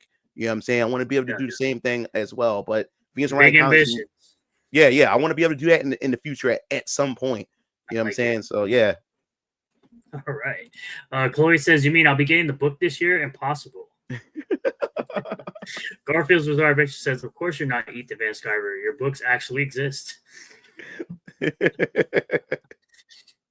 Welcome in, Visinger. You're never late, my friend. Oh, what's Angel up, bro? says he loves the art. Thanks. It's MugenLord's universe, and we all just live in it. Respectable MugenLord. I hope Venus Orion becomes successful. Thanks. Like I said, the biggest goal is animation and video games. That is the biggest goal that I'm shooting for, and see what happens and see where this goes, man. I already have things already set up for a fighting game to have all my characters. Because like I said, I have the comic book universe, and then Venus Orion Games is going to be a whole nother universe to itself, separate from the Venus Orion Comics universe. So like, if you can get a game, it doesn't count as a video game universe. It's just a game. That's just a game based off of a comic book. But when I do Venus Orion Games, there's going to be games that's made originally as a video game. It's not based off of any comic book or anything like that. That's going to be its own universe. So I can't wait until y'all see like when I actually do like a fighting game or RPG that's going to have all my characters and stuff from different universes. It's going to be awesome. Yeah, man. That would definitely be awesome. Master Oval says, "What would Mugen's hair look like if he went Super Saiyan?" Oh my god, that's something I always thought about when I was young. That was one of the main reasons why too. Dragon Ball Z influenced me too, especially Trunks. Trunks was my main inspiration. Future Trunks with the black tank top, with the long hair. That was my inspiration to grow my hair. I started going to the gym. I said, Future Trunks look ripped as shit, and he got that long hair and stuff. I said, I wonder what I look like what I would look like with long hair. And that was the Future Trunks with the tank top was my inspiration for growing my hair. Oh yeah. Akira Toriyama started realistic and then became more and more caricature until it became Dragon Ball's art. That's awesome. Interesting. I wonder what that would look. I actually do have some original art too for Akira Toriyama. Mugen, as you reach more success, a certain person from New Jersey will sneak it. I don't know about all that, but he'll probably just get ignored. Garfield's Bizarre Adventure says, "I had a shit ton of DBZ VHS tapes as a kid. I remember getting money from my parents and going to Target to buy them at $10 a tape." Yeah, man. We rented them. It was called Blockbuster. Oh yeah. Oh my god, Blockbuster. Showing my age. Von Cloudman needs to increase his funding goals due to all the car repairs he has to do for his backers. Am I missing the joke about the car repairs? Yeah, you are. I think the joke is every single backer gets his car destroyed or something. Oh, yeah. Every time he gets a new backer, a car gets destroyed. Oh my god. hopefully word of mouth will push your work further, Brian. Instead of talk Oh, about thanks. Yeah. Like, respect. I'm trying. Respect. MugenLord walks his own path. Arcane says he respects that. Also, I appreciate everyone who is a channel member as well. You guys are very much appreciated. Chloe says, if you're doing your own fulfillment, are you taking note of rip reverse packaging? I can tell the postman tried playing street hockey with some of my rip reverse shit. I don't know. I'll definitely look into that. Like I said, I'm handling everything a step at a time. Right now, I'm just overwhelmed with this thing itself. But as we get closer to when this whole campaign ends and it's time for fulfillment, there's a lot of things I'll be looking into, and stuff like that. But we already ready. Like I said, once I hit 4,000, we're gonna start ordering these books or whatever like that. So by the time it's done and it's ended, we'll have some of the books here and we can just start packaging and start. And also too, I'm gonna keep everybody updated on the Kickstarter. Like when you go to the Kickstarter, I'm gonna have where it says updates. I'm always gonna be transparent. I'll let you guys know what I'm doing because once fulfillment start, as far as content on YouTube, may be a little slow because I'm spending most of my time making sure that everybody get their books. Because I think first impressions is more important than everything. First impressions can fuck up a whole your whole business. You know what I'm saying? So I want to make sure everybody get their shit, and everything. And plus, I plan on streaming. One of those days when I'm doing fulfillment, I want to also stream at the studio, us fulfilling these orders and stuff like that. And I like those type of live streams. Like they're very yeah. So you'll see my brothers, you'll see my dad, my daughter, you'll see all of us and stuff. And you'll be able to chat with us and everything. So we plan on doing that as well. Oh yeah, I'll keep you guys posted on all that too because I want to keep on pushing this campaign. I want this campaign to succeed because I'm invested in this. I want this. I want to see where this goes. So you look like you got a couple of people who agree with you, and Future Trunks being their favorite character. You have Garfield. You have Zero Smoke says that's so cool. Man. That's my favorite look from Trunks. One of the reasons why I couldn't stand how he looked in Super. And Garfield also says Trunks' blue hair is cursed. Dude, that blue hair. When I remember they first revealed the Goku Black art and they showed Future Trunks, I was happy to see Future Trunks, but not saying what the fuck is up with the blue hair. And then he looks all scrawny. He looks scrawny. He looks like scrawny as hell, skinny as hell compared to how he looked during the Android and the Cell saga. I was like, what the hell did they do to my boy? What did they do to him? Hell yeah. Crazy. Pat says, Mugen, what if you get an artist one day that would do one of your comics in Hokuto no Ken style? And what's that? I don't know these names like that. I probably know the style when I see it, but I don't know the names. Let's see if we can look at it really quick. Because I do want to do different styles. Like Fist of the North Star style. I mean, I like the anime, but I can't see my characters in that style. That's the style. yeah, I can't see my characters in that style. Constantine says also the song Future Trunks from the Japanese soundtrack was based or plagiarized from Propaganda of Love. Oh wow, really? So. Didn't know that. Well, was it Dragon Ball Budokai 1 on the PS2? When they did the remaster of it, they had to redo the entire soundtrack because we couldn't find out that whole entire soundtrack was plagiarized or something like that. I was like, God damn. I mean, them tracks was hot. On Budokai 1. Hell yeah. $5 again from Cook X4084 says, getting off break, so got to cut these questions short. I'll be looking. Also, Rena, did you know Hisekai's based off Kirito? Oh my God. Don't listen to him. Don't listen to him. Troll. It's all good. It's all good because I actually liked Kirito as a character, so you'd be safe. Well, I mean, I only seen like a couple episodes of Sword Art. I don't know. It was okay. To me, first season is very good. Yeah. First season. Online was a little meh, and then the Alfheim Online arc was. I didn't watch none of that. Yeah, after the first season was done. Like the 3 arcs. Like the first season was top notch. Like that was the best season. I haven't watched it since after the Alfheim Online. So like Alicization and Licorius and all that stuff, I didn't watch that. So anything further than that, I have no idea. I'll let my nephews know about your comics, Mugen, since they love the manga style. Thanks. Malcolm X says, it's cool you're going to do your own thing, but Shamik Moore ruined Miles' catchphase by being a creepy crawler snow bunny chase. Oh my God. He's just like been the butt of everybody's joke, man. That young man, he had no guidance. I would say he had no male mentor to teach him game or teach him riz or just teach him how to conduct himself around females. You know what I'm saying? That's what I just think that is, man. Like I feel sorry for him. But yeah, Chloe says, but yeah, I would personally request investing into packaging. Something I really like about Rippaverse is that the packaging is actually good at protecting the book from damage.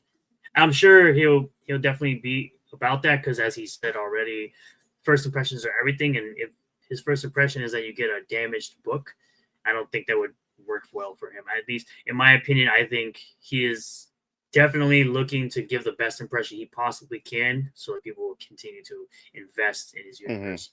And I feel like he'll definitely take very good care of your packaging for his books. I feel like that's a top priority based on the way how enthusiastic he is about his own universe. But then again, I'm speaking for him. I believe he should be able to answer this question honestly.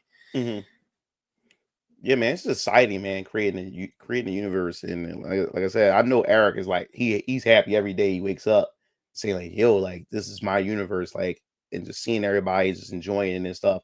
And that's how I feel, man. Like that's exactly how I feel. That's why I can't wait to get these books out here to everybody, just to see what everybody says, what they think, how they feel about it and stuff. Like I said, I'm gonna be doing a Venus Ryan Comics podcast, especially when chapter 1 comes out. When chapter 1 comes out and everything, we'll do like a non-spoiler podcast for VK chapter 1, and then we'll do a spoiler podcast for VK chapter 1 to talk about the spoilers and what people think and what their theories is and what could possibly happen in chapter 2 and stuff like that. So that's the fun part. That's the part that I'm really looking forward to as well. Oh yeah. So does that mean we're gonna get Young Wrath with a trunks fit with a cut off sleeve, crop top jacket and tank top? Well, you never know. You never know. You might get someone that draws that as a fan art. Well, this version of Hezekiah, I just took a little bit of inspiration right here. This is a later outfit with the jacket and everything later on, as the character develops and stuff like that. So, I took a little bit of inspiration from Trunks and stuff when it came to that. Oh yeah. Even the ending song for Super Android 13 movie was swiped from Led Zeppelin's Immigrant Song. Yeah, dude, it was so much controversy surrounding that whole thing with Budokai. And the soundtrack. And that's why I didn't buy the remaster to Budokai at all, because it was like a generic soundtrack. It was a freaking generic soundtrack. So I was like, that sucks. Let me see something here. So I think what we're gonna do here now is gonna actually jump into the teaser trailer for this really quick. Yeah. Is it the same one you shared, or is it this a different one? Let's see. No, it's a different one. Yeah, different one. Go ahead. Okay, so let's see. This is actually the same one we saw already. So let's actually add this one. Yeah, there we go. Yeah, this teaser trailer. For the actual book. Yeah. Hey, Wrath. I was able to pinpoint Jasmine Mitchell's location. Remember the pain and remember the suffering. What do you mean they're coming after me? I don't get it. How did they find out? Everyone around you will pay the ultimate price. I think someone just walked into my apartment. Jasmine, get the hell out of there right now. What are you? Damn it, kid, I'm on my way. High-grade silver nitrate bullets. Something your kind doesn't take lightly. Well, am I right, vampire? What is going on Kid, did you here? forget? The party was canceled to avoid a potential police raid. Your friend should already know that. No fucking way. Is he even human? You're doing? Jasmine, step away from the window right now! Damn it! Looks like the police are headed in your direction. No! Wait! Jasmine! Only then will you become the man I remember. Hezekiah tripping.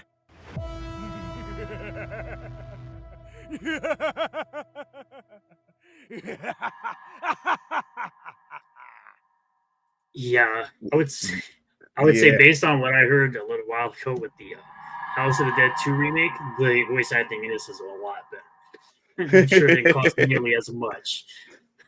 Yeah, but oh man, bro, it was a pain trying to get voice actors, dude. Because oh my god, man, like I would get somebody, and then that voice actor would go on my X page, or they go on my YouTube channel, be talking about being anti woke and talking against this, and being a Trump supporter and stuff. And they would just like reject this. They would say, after seeing your profile or seeing, the type of content you talk about and stuff like that, I don't want to be associated with it. So that was kind of rough. That's what made it hard to get voice actors and stuff. And then I had to go in my archive. So what I did was I had to go to my hentai community to find some voice actors. So the girl that plays Jasmine, she's a chick that I hired to do a lot of my voice work for a lot of my hentai and stuff. So she hopped on board. She's like, yeah, I'll love to do it. And then the mysterious voice that's doing the evil laugh, he's another person from the hentai community. I told him about it and stuff. Yeah. So yeah, man. So they came through for me with that. I was like, oh man, I really appreciate it and stuff like that. So yeah, definitely they did a very good job. I mean, like I said, I Tech Lock sounded more like the character I would have liked to play, but then I didn't. Like I said, I had no experience in that whatsoever. So it sounded horrible. Yeah, so I did not submit anything for that. Mr. Tay Daniel says, as voice actors be woke and gay.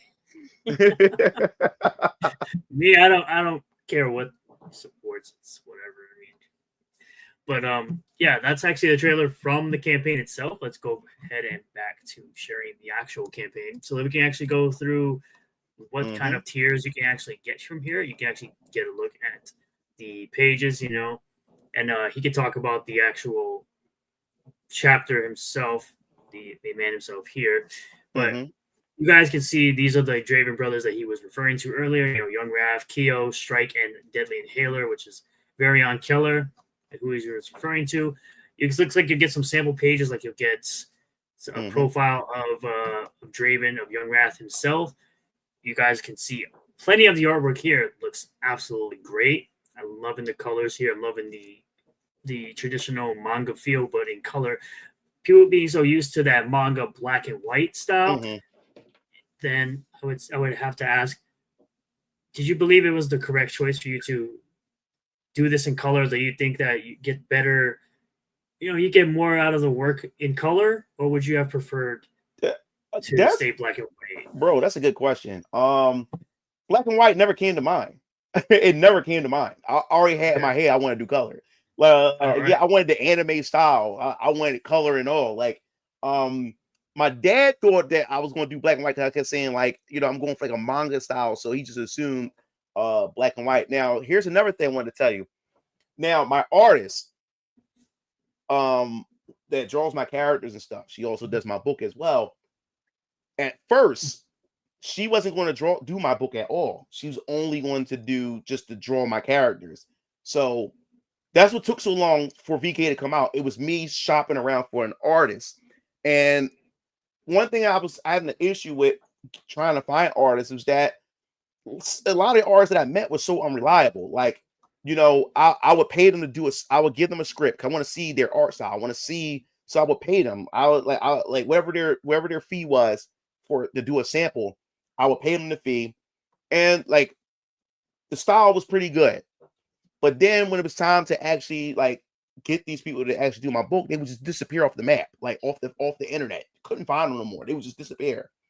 So that was the problem. So my artist kept asking me, so have you found anybody to draw VK? I was like, no, I haven't found anybody. Like, and then so many of my friends and so many of my subscribers said, why don't you just get your artist just to do the book? I said, well, I asked her. She said she didn't want to do it because of the pressure of doing it. Now, this is where it came to a cultural misconception or confusion or whatever like that. When I told her, I was like, she's like, so when do you plan on releasing the book? I said, I would like to have it by, actually, it was supposed to come out in 2020. It was supposed to come out in 2024. That was the plan, to have it out in 2024. But it just didn't happen that way because of I had to find an artist. And then and she finally stepped up, was because she thought that I was going to have her put out a chapter a month. Like, you know how like a lot of these manga artists go through that stressful work deadlines and stuff. She thought that that's what I was looking for, to put out a chapter a month. I said, woman, how can I do that? I can't afford that shit. I can't afford that. I can't afford putting the chapter out a month. She said, "Oh, I thought that's why." I was like, "No, so it was like it was just like a cross because, like I said, she worked with, and she worked doing books like before, and the schedule was just stressful. Like she had no life, and she had to meet a deadline and stuff. She thought that she was going to get that from me. I was like, "No, I'm like, what kind? I can't afford that. I don't got that kind of money to put out a chapter a month." So she started laughing and said, "Oh, if that's the case," and I said, "No, and plus, I'm not going to even give you a deadline. We just take our time with this shit. Let's just take our time to get this book out." So I was only able to afford to get her to do 4 pages a month. I was only able to pay her to do 4 pages a month. That's what took so long to get this chapter out. I had to get 4 pages a month to get the book done or whatever like that. So that's why if this I'm hoping that I'm praying and I have faith that this campaign would do over 4,000, because whatever money's left over, instead of me paying her for 4 pages a month, I can get her to do 8 pages a month probably, or even 10 pages a month. And I'm able to get these books out a lot faster and stuff, opposed to me doing 4. And then if and the other problem we was having too, sometimes I couldn't do 4 pages a month because something came up, like my daughter needed to get something, because the school needed me to buy something like a school trip or or tuition and stuff. So that I had to take money out, and then now I can't pay to get it. So instead of 4 pages, I'd only give her to do 1 page that month. So that's what took so long. You know what I'm saying? So hopefully with this campaign, and it does good and everything, and what's left over, I don't have to worry about that no more. So that's the whole thing when it comes to that. But I also want to show off the some of the merchandise stuff right here. Start with the VK shirt and the Venus and Ryan comic shirt and the leggings. Absolutely, whatever you want to show, man. That's the one you're wearing in the trailer too.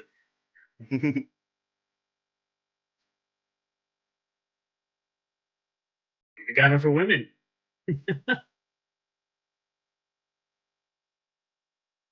It's easy. They got leggings.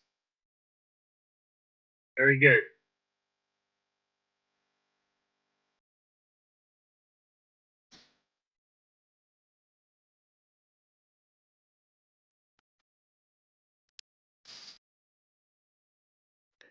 Yep, and that's the shirts. And then I want to show off one of the tiers that I have, which is each character has a theme. So you have the Young Wrath bundle that you can get right here. Let me see this right here.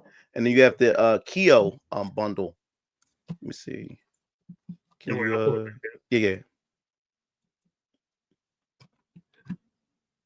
I'll pull it back up really quick. Mm-hmm. Yep, we'll scroll down to those tiers right now. Yeah. You can keep going. You can keep going down until you see it. Keep going. No, keep going down. Keep going. Oh, he's past it. Yeah. So yeah, you have the Kyo bundle.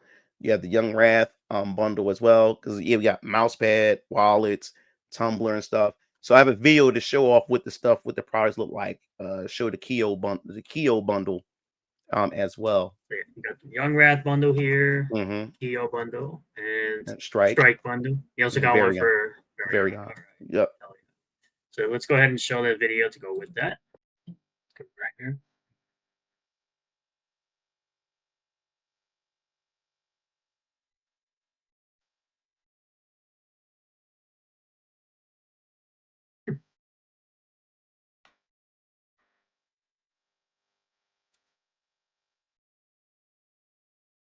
Mm-hmm. Looking pretty good. I like that. I like that green that you use. Yeah.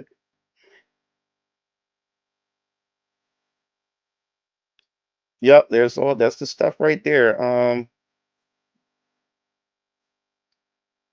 Yeah, so we have, like I said, we have sweatpants, we have mini arm bags, we have nylon tote bags, wallets, as I said before, tumblers, mugs, and everything like that.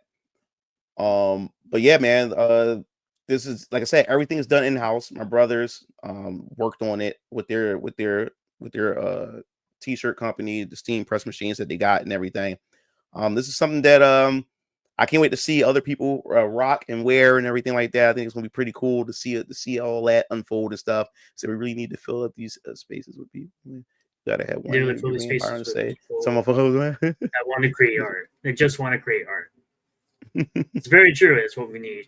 Garfield's Bizarre Adventure says you got to have one of your vampire hunters say, "quote Some motherfuckers always trying to upskate uphill at least once." Yeah, I like to do some like Easter eggs, like sayings and stuff like that. I think that'd be fun. Also too, like I'm also gonna be doing like homages, like from other animes, like certain panels, do like a specific scene that pay homage from another anime and stuff like that, and see if people could point that out, say, oh yeah, that's from this or whatever like that. I like to sneak some of that in there just to pay homage to my favorite artists in series and stuff like that. Oh yeah, yes you do. Raph is a bit more soft spoken than I thought. Well, like I said, when it comes to the voice acting and stuff, it's still not the official. It's still not the official voice for Young Raph. Like I said, I had to have that trailer out. Because like I said, I was getting closer to the campaign. The goal was to have the trailer ready to get people excited and everything, and then didn't have the campaign launch and stuff. So that's not that voice for Young Raph is not solid. It's not stuck. It's not there. It's not stable. It's not fixed. So that voice may change. It may change again. First I was going to do the voice for Young Raph, but I tried it. I was like, I suck. I tried it. I suck. So yeah. So like I said, man, it was hard. It was hard trying to get voice actors. Really, really hard.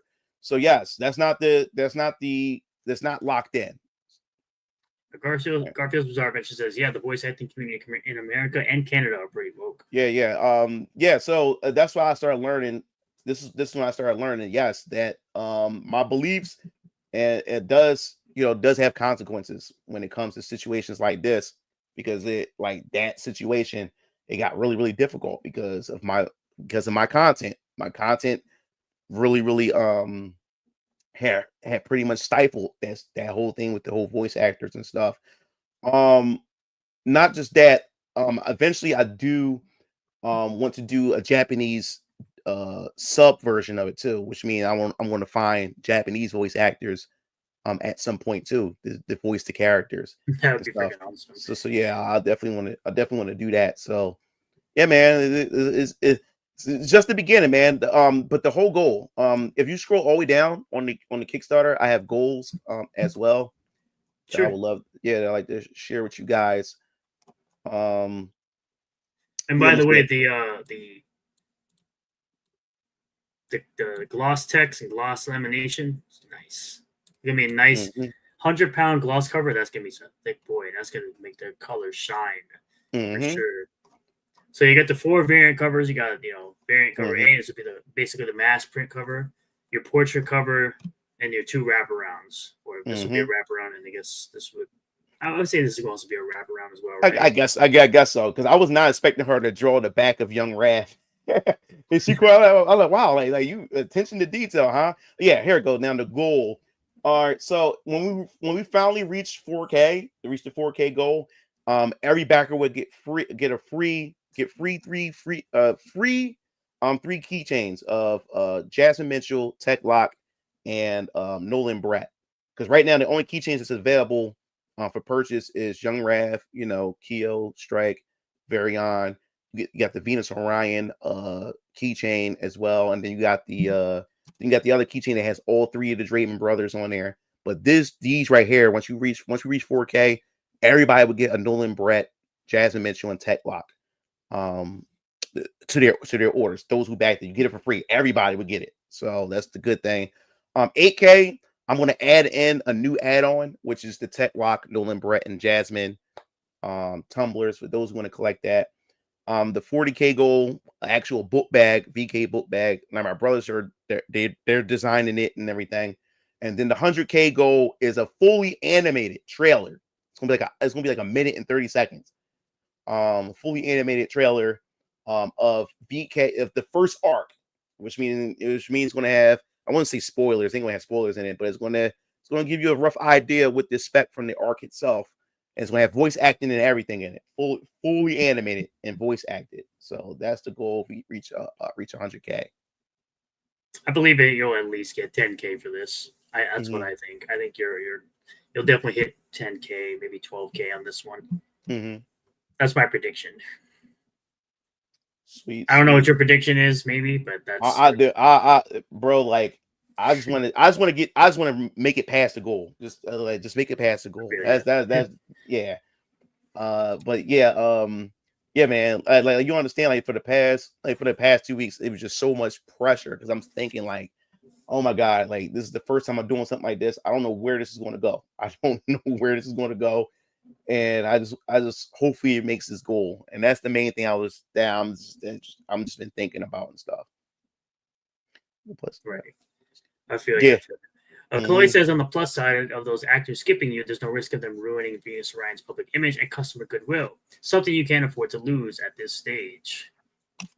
That's always a good thing. Master Hobo says, "Are you going to voice any of your characters in the future?"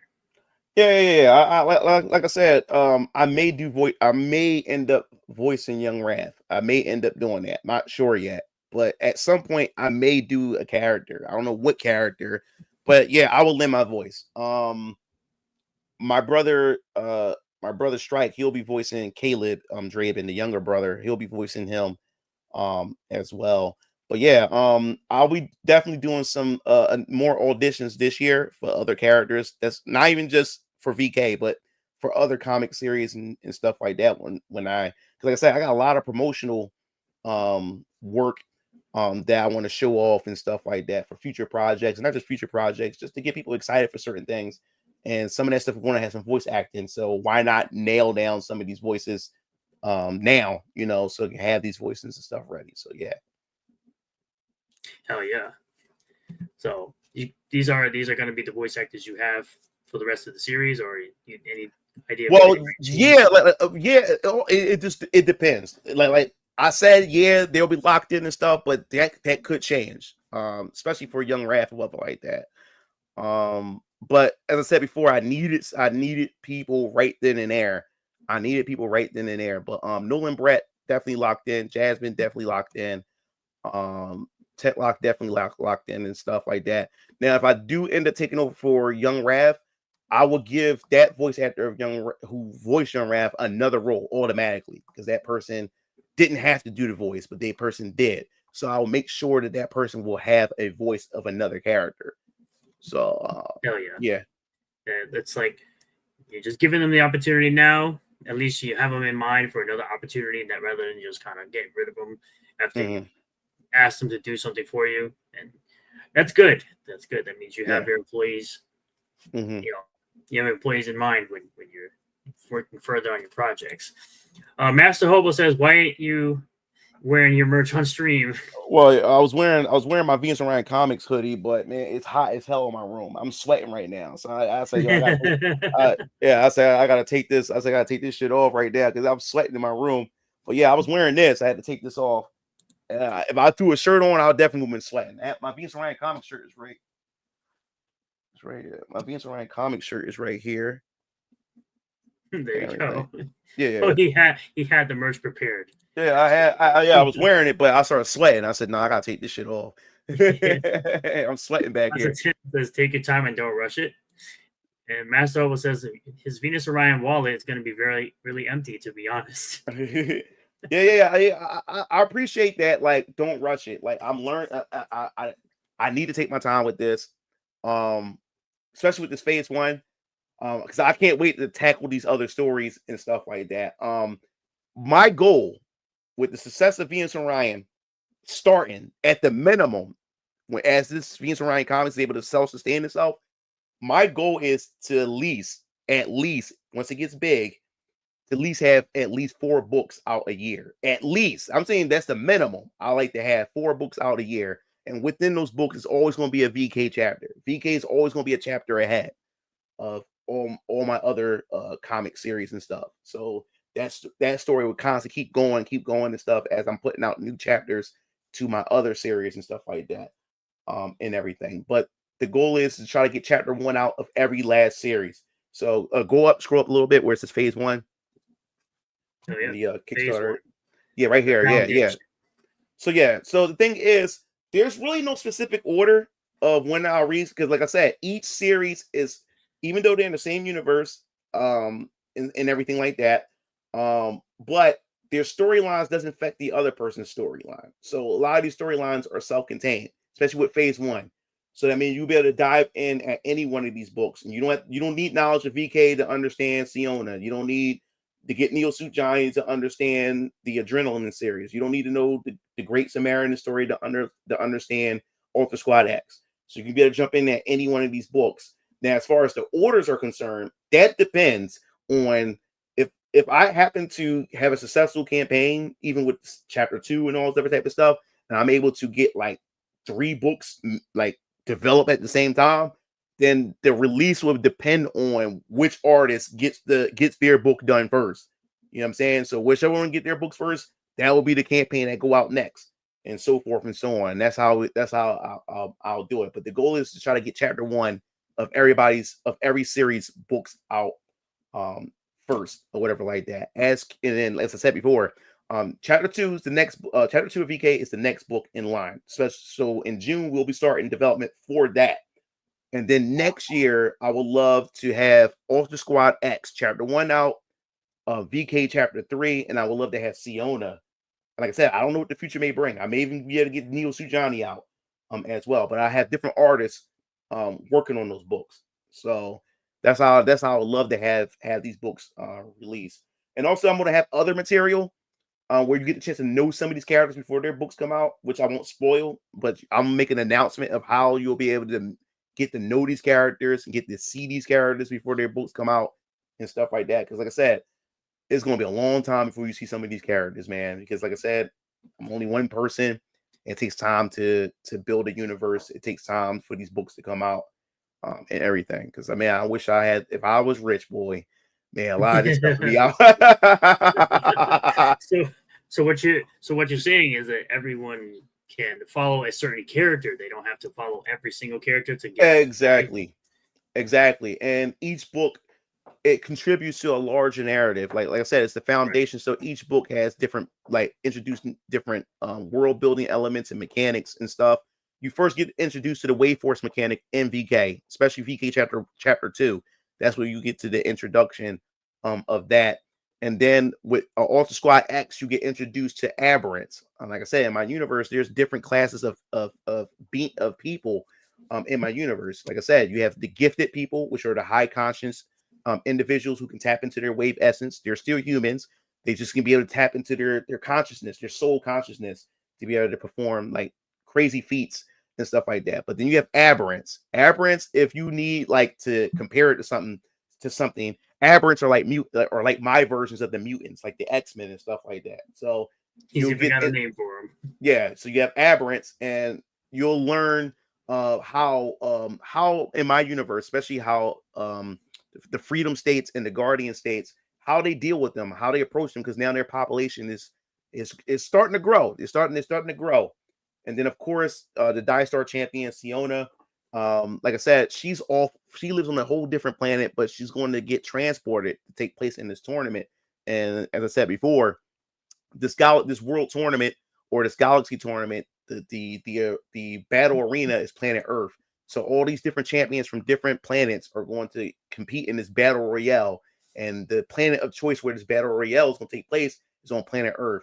So through Siona and also her Dunamis, which is a person that she's going to resonate with, which is this 15-year-old boy named Ethan, you're going to get a lot of backstory about her people from planet Die-Star, and of course she has the pointy ears. So you're gonna find out what these people are with the pointy ears. They're very essential to my universe and everything. And then of course Neo Suit Johnny. That's when we get into the technological part, the technology. You're gonna find out why. Right? Yep, Neo Suit Johnny. Yes, that's the grandson to Harold Neo. His name is Jonathan Neo. He's the grandson to Harold Neo. And a tragic accident happens, and it pretty much changes his DNA and everything, and his body's able to adapt to the Neo suit and everything. Because in my universe, you have this technology called Cyber Edge technology. It was first used for warfare. And what happens is, in order for these suits to be at its full, I guess you would say, work at its full functional capacity, you have to connect your a neural link to it, which you wear a headband called a Cy-band or a Cy-link and stuff. So the suit has to move as fast as the person thinks or whatever. And then every suit has a generator. And this suit, what makes the Neo suit special is this suit feeds off of a person's wave essence, which has never been done before and they haven't been studied before. So it could be dangerous, but because of what happened to his grandson, Jonathan Neo, and when he dons that suit, because this is a suit that his grandfather was working on for some time. Now, it's a situation that's going to transpire in the comic, which the first arc is about. Something's going to transpire, and his Johnny Neo is going to discover his grandfather's suit, prototype suit, which is a Neo suit, and he's going to wear the suit. And at some point, it's going to be about him balancing high school and being Neo Suit Johnny, which his friends don't know that he's Neo Suit Johnny, and the government is after him because of that suit. They want that suit and everything, but they don't know his Neo. They don't know his Johnny Neo. And like I said, Neo cities. If you look at Neo-Delphia, there's 3 mega cities in my unit in America, and it's called they are called Neo cities. Now, if those of you guys are new and just now getting to know my universe, America isn't the same America in my universe. There was a civil war that took place 200 years ago. Now, in my series, the series starts in 2024. My series started in 2024, but 200 years ago, there was a civil war. Well, it was a second civil war that took place where the government had been divided. Now, you had some people within the United States were willing to give up their freedom and liberties to be protected, but protected by what? You're going to have to wait and find out.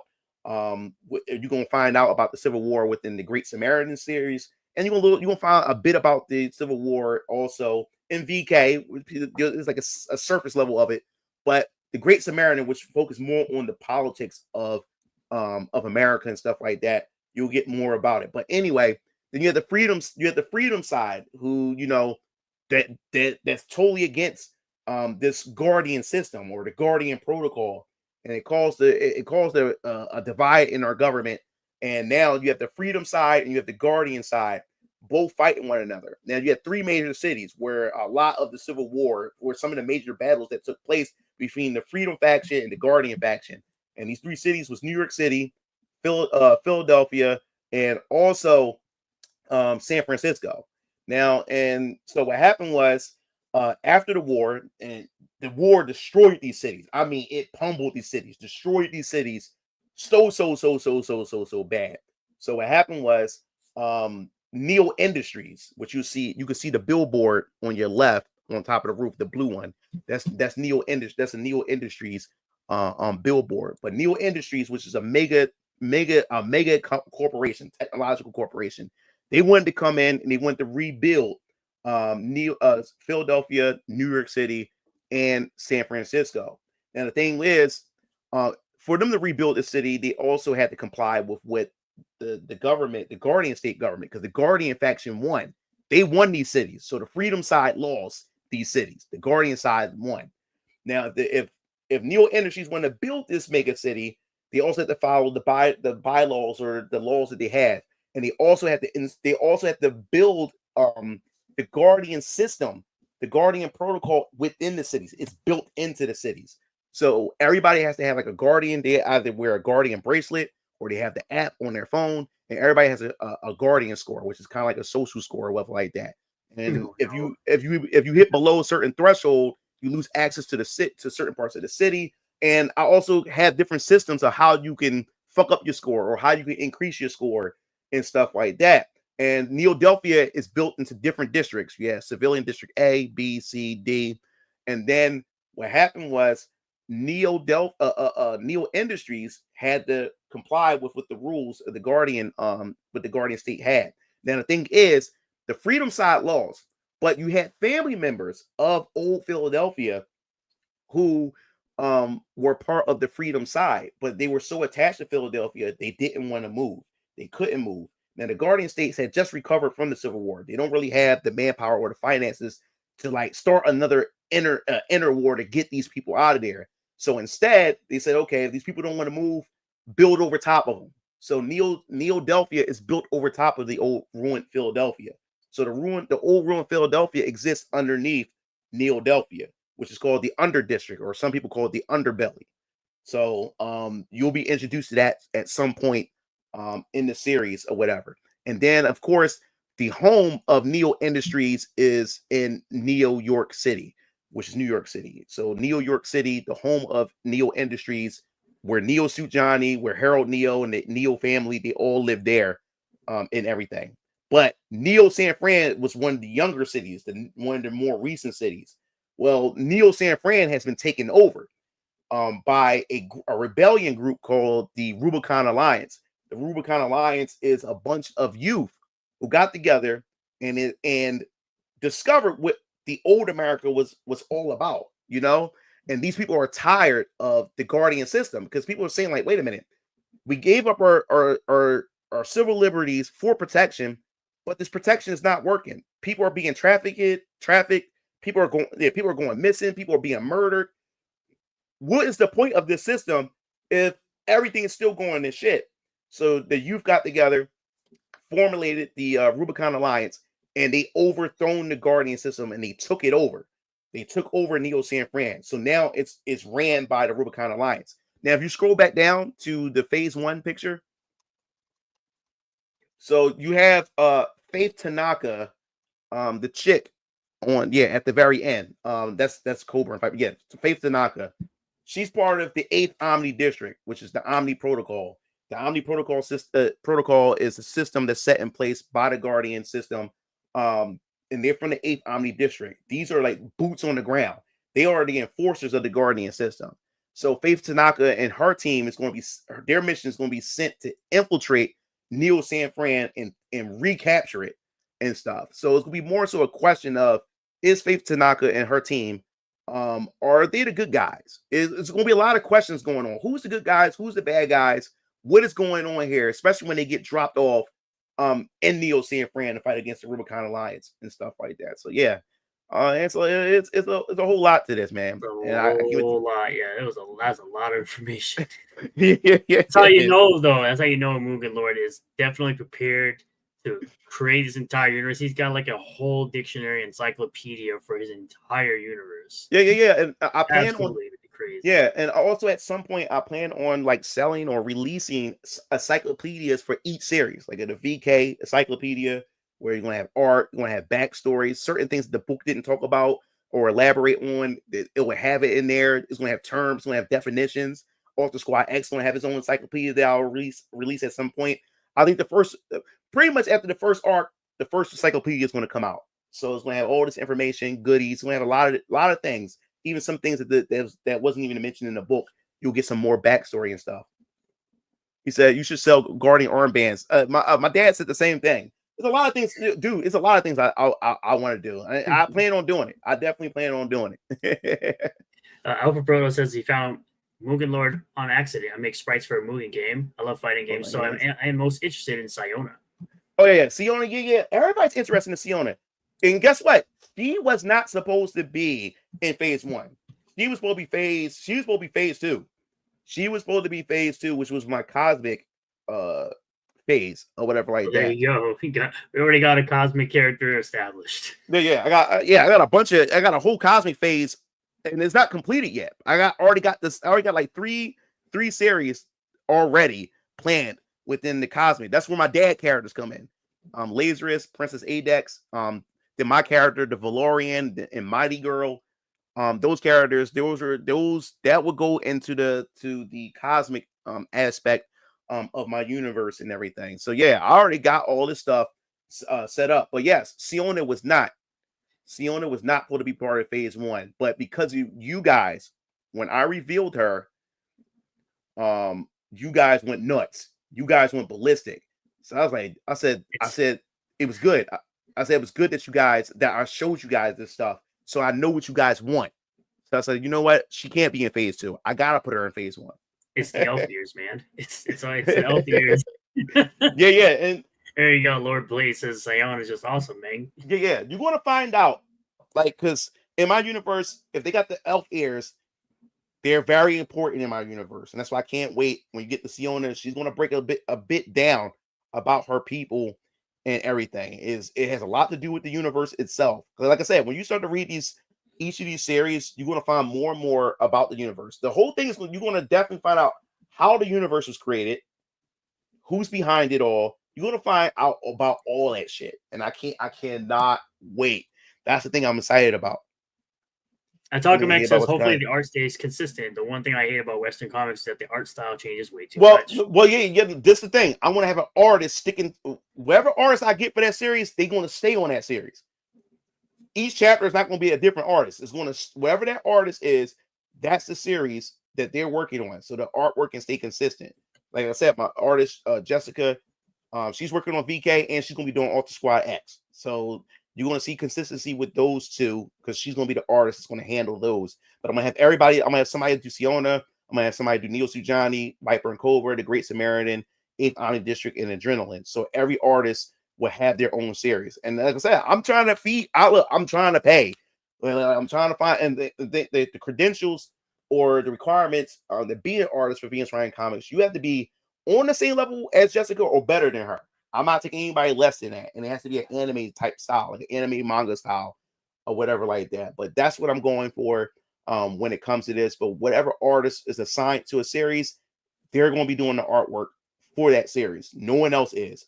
That's the thing. That's another thing that always threw me off with Marvel and DC comics is like every comic book, like Spider-Man looks fucking different. You know, the X-Men is drawn different. Even with DC, Superman looks different. Batman looks different. It just throws me out of it when there's so many different art styles for the same fucking character, you know? Oh yeah, I mean, I think that seems to be a very important thing with a lot of people that one artist stays on one comic and that's it. We got a 20 from Garfield's Bizarre Adventure. That ain't cheap. Says keep doing your thing right now with his YouTube channel and MugenLord with his comic universe. Well, there are certain people out there currently trying to privacy complaint me, even right now as we're live. Oh, really? So there was a if you saw a moment where I was looking down at my phone for like 2 seconds, is because my emails talking about privacy complaints, even though this person's face is not showing or the information hasn't been shown whatsoever. Oh my God. Yeah, I'll continue my YouTube channel as long as I'm able to stay alive and on YouTube. But you know, obviously there are other options for that. But yes, with MugenLord and his comic universe, yes, people want new and exciting stories. It seems like people have vast interest in loads of your characters. And as like I said earlier, Siona, it's the elf ears, man. It's all about the elf ears. I mean, yeah, man. Look at Link and Zelda. Look how long they've been around. I mean, they're basically elves, right? So it seems to be a common thing that people really like. You know, even Lord Blaze said, you know, elf ears and manga / anime style down there. But yeah, I do appreciate the 20, my friend. It definitely is not cheap. And again, as I said earlier, I appreciate you for being here for 10 months as a member. Appreciate you, my friend. See, he said Zelda best woman. You see, you got that audience that likes the elf ears. That's what it's all about. Yeah. And women that look like women. Yeah. I do. The moment I put Siona up, they said, "Dude, your artist fucking knocked it out of the park with this one." Like this. Did you get the she's over sexualized comments yet? Well, but remember when I mentioned where they were saying that I had some people saying that my characters were too safe, while others saying that my female characters were too sexualized. It was surrounded around Siona and Viper. So this one. Yeah. So the redhead. So Siona and Viper's the redhead, right? Oh, yeah, Viper's one red. Yeah. The two sisters, Viper and Cobra. Yeah. I can't. Okay. That's my brother. That's my little brother's Strikes. That's his characters I brought into my universe. because he's an Looks artist. good. He wanted to do his own comic book series, but he just never got around to it. You know, the baby brother syndrome and stuff. We got your older brother, so you know. Everyone proud, says Lord Blazefire. Oh, See, it is the elf ears. I'm telling you, it's always the elf ears, man. Mastoba says, just like Ripperverse, there's something for everyone at Venus Orion Comics. yep. Welcome in, Binoc9. I appreciate you for being a channel member. Says, looking forward to seeing your comic book. Yeah. Oh, thanks. I appreciate it. Definitely appreciate it. Said my art influences are Capcom artists, so I'm disqualified for drawing. No, with the like what the hell we got to do with that? Like, I ain't gonna lie to you. The this one over here, the adrenaline one, gives me those like Mega Man style vibes, right? Oh yeah. Like I said, like as long as the anime, I don't care. As long as the anime, you know what I'm saying? Like, but yeah, Adrenaline is also my little brother's character, as well. Because like I said, my brothers are on board, so when they got character ideas and stuff like that, they come to me and say, "Hey, I got a character." And what I have them do is I'll have them build the foundation as their character, and then I do the writing for their story after they build the foundation for the character. Then I take it over from there, and by incorporating them into my universe and stuff. So yes, Viper and Cobra and Adrenaline is my little brother Strike's original characters that I implemented into my universe. But like I said, phase 2, you'll see my characters. Like I said, my dad character, Lazarus and Princess Adex, they kick off. Matter of fact, I got the picture. So yeah, man, it's a family project. Like it's absolutely amazing that all the family members all the close family members, around each other created something together. Is fucking awesome. I love that idea. Like it's so cool. Yeah, like I said, we feed off of each other, man, when it comes to inspirations, and all we do is morale boost each other. That's all we do in this house. We like at times, like my dad, my brothers, they all sit in my room. We just get ideas. Yeah, all right. So these are the start of my cosmic characters. These are some of them, not all of them, but these are some of them. But the first 2 characters are my dad's characters, and the other 2 are my original characters. So you see that you got all different characters for phase 1 here, and then you already got some for phase 2. Yep. I'm already playing in phase 2. I'm already playing in phase 2, and everything. So you have Lazarus, which is my dad's original creation. He's an Ignis Sentinel. They like a high-ranking soldier within the Solarian army and the military. And then of course there's Princess Adex, and everything. So it's gonna be. I can't wait. Like I said, I can't spoil everything, but I can't wait till you guys get a chance to see what Planet Solaris is like, and its people, its customs, its religions, its traditions, and everything, and how they end up on planet Earth. Now, as I said before, you have different classifications of people. You have these people called outworlders, people from another dimension or another galaxy, from another solar system, and they make their way to Earth and make Earth their home. So when these 2 make it to planet Earth, they're classified as outworlders and stuff. But Princess Adex, when you see her costume, she wears the red, white, and blue because when she lands in America. She crash lands on in America, and she ends up looking at the history of America, and she loved the original American ideas. So both of their suits are made of nanotechnology. So their suits they can shapeshift to anything that they wanted to shapeshift it into. So she had that suit made with the technology. So she has like a red, white, and blue color scheme, and then she has like the letter A. It's like a big letter A, so it's like for Adex and stuff. And what about the other 2 characters? Yes, now the other 2. These are my 2 characters, my original characters. This character right here is Adam Bryce. His name is his race is called the Valorians. Now the Valorians and the Solarians, they're at war with each other, or they rivals with each other. Now you have the other character, this girl named Julie Patterson. Well, that's her Earth name because Adam Bryce isn't his real name. I won't give you his alien name yet until we get closer and stuff like that. But his Earth name, because he crash lands on Earth, or whatever like that. My inspiration came from Superman, or whatever like that. But yeah, he crash lands on Earth, and the Bryce family takes care of him as a newborn. His name is Adam Bryce. Now, what happens is his mother and father was the king of Valora. Now, there was an invasion that took place on planet Valora, and the king and the queen had sent off their children. He has an older brother and an older sister. And they be sent off to a a sheltered planet, a planet where only the royal family and certain people would know, and that's what so anything happens, that's where they would go. And so if something happened to the Valorian race, they can restart their population because the royalty has been sent off and well protected. Well, they end up getting separated. The siblings end up getting separated, and that's how he gets separated, and he gets teleported into our solar system, and he lands on Earth, and the Bryce family finds him, and the Bryce family ends up taking care of him.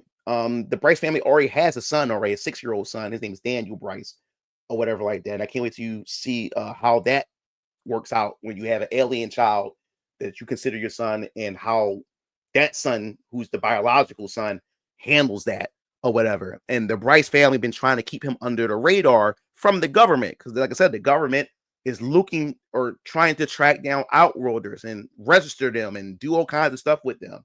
And then a certain situation is going to come up to where he comes out and he finally uses his powers when he gets older or whatever like that. And the suit that he's wearing, the Valorian, the suit that he's wearing is the royal suit, the royal from the royal family. Now, the chick over here, Julie Patterson, she gets to Earth at the age of 5. So, like I said, he gets there when he's a few months old. So he gets to planet Earth before she does.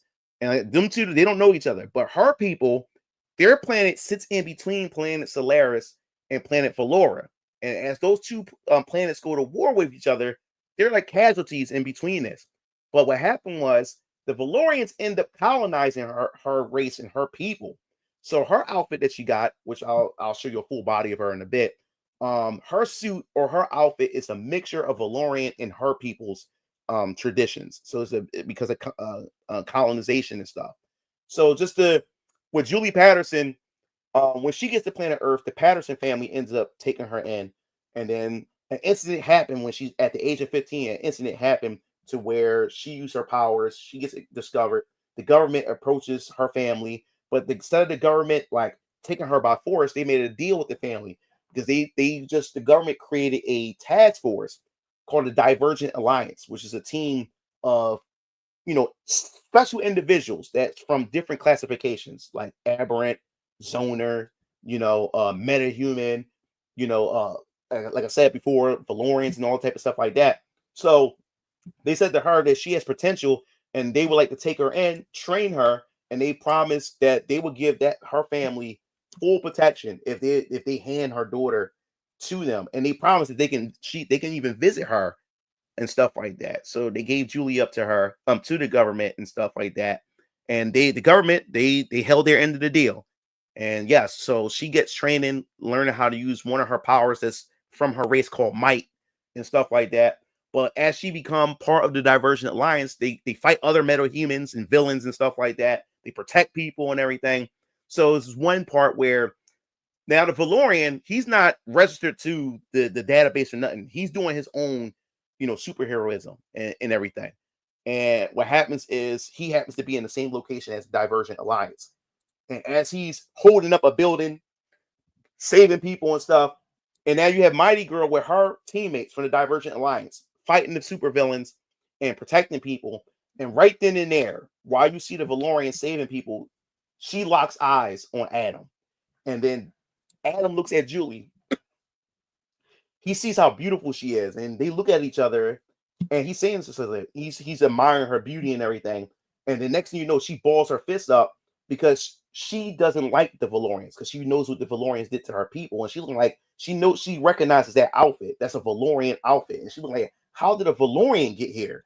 She thought she was the only one here. You know what I'm saying? She said, "How did a Valorian get here?"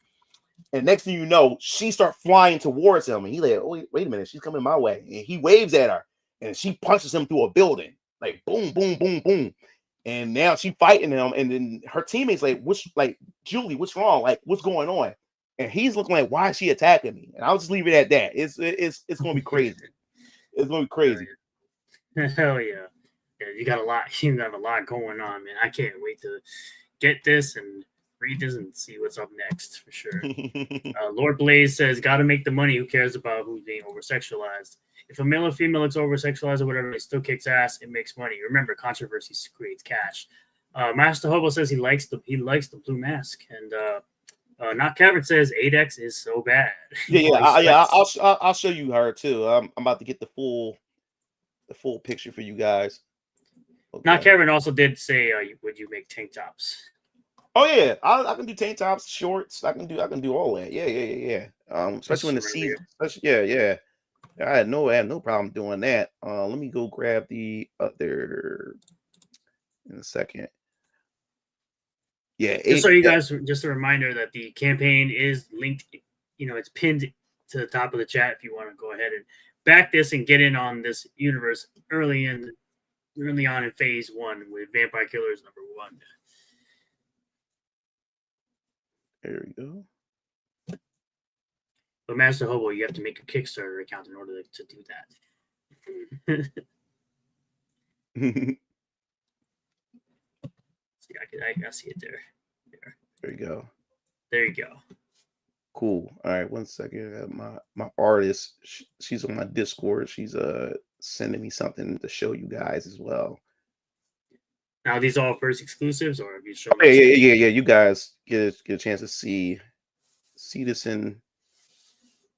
Trying to grab all this for you guys. But yeah, so this is Princess. Let me click the wrong button. Yeah, this is Princess Adex, my dad's character. Yes, as you see in the middle, so it actually makes the letter A on her chest, from her chest on down to her leg, and everything. And yeah, man, Okay. like this character, like when I first seen this character, I was like, yeah, like this, she's gonna be pretty dope. But I can't wait to explore. Like I said, man, it's so much. Like ever since my dad character's been incorporated, like every day, I drop my daughter off at school, at her private school. I'm on my way back home, and my dad's at work, and I'm in the car on my Bluetooth talking to my dad, and we're just shooting ideas for his series and everything like that. And oh man, wait till you get a chance to learn about the Solarians and their powers and their rivalry with the Valorians. And I can't wait to get into the Valorian series as well. That's another project that I can't wait to dive into, and how this is just going to expand the universe even more. You get to know more about the universe. And also, I think I got another exclusive character, another cosmic character. Y'all get to see her first here on this stream. So let me. My artist did a good job with her. She's also. He's super excited. Yeah, let me see. Mike is bad knees. Thank you for being a channel member. Says he was in on day 1. Can't wait to dive into the universe. I was in on day 1 within hour 1. So let me grab. Here we go. Damn you, LG! You took my discount. All right, let me grab this. Oh, perfect. Let me put this in my folder. Guys. All right, so this character right here, first here for you guys. Let me take this off. Stop screen. Present. Share screen. Here we go. Now this character is this character is going to be a while before we get to her, but I wanted to just to show you, like, this character is essential to my universe. Vera is Madame Cosmos. She is, when I say she is essential to my universe, I can't even go through no backstory, because that's going to give away too much about it, like about the creation of the universe.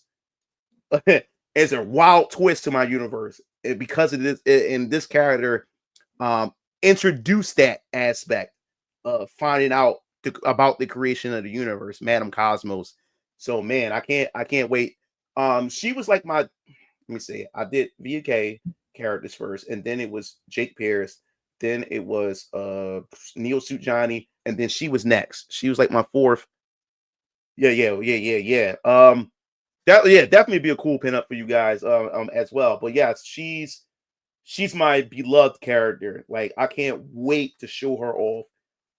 There's going to be within phase 1, like I said, some of these characters are going to be cameo, not like they don't affect the story, but they're going to pop up during world building parts aspects. Like, characters going to be name dropped, or you'll see them through news reports and all kinds of other things. So you're going to hear about her, or some whispers about her, or whatever like that, before you get a chance to actually dive into her series. But she spoils everything. about the creation of the universe. That's why it's going to be a minute before we get there. Get to her is because you need to know about other things about about my universe before we get deeper and deeper into it and everything. All right, let me find that. Let me put that picture at so I can. Oh, it's in here. I put it in the wrong folder. Let me bring this up because my artist wanted me to show this stuff to you guys. Yeah, this looks absolutely great. Yeah, thanks. She even blew my mind. Her artwork is very good. Yeah. She blew my mind because if I was gonna do a book, yeah, I think I would use her stuff too. Yeah.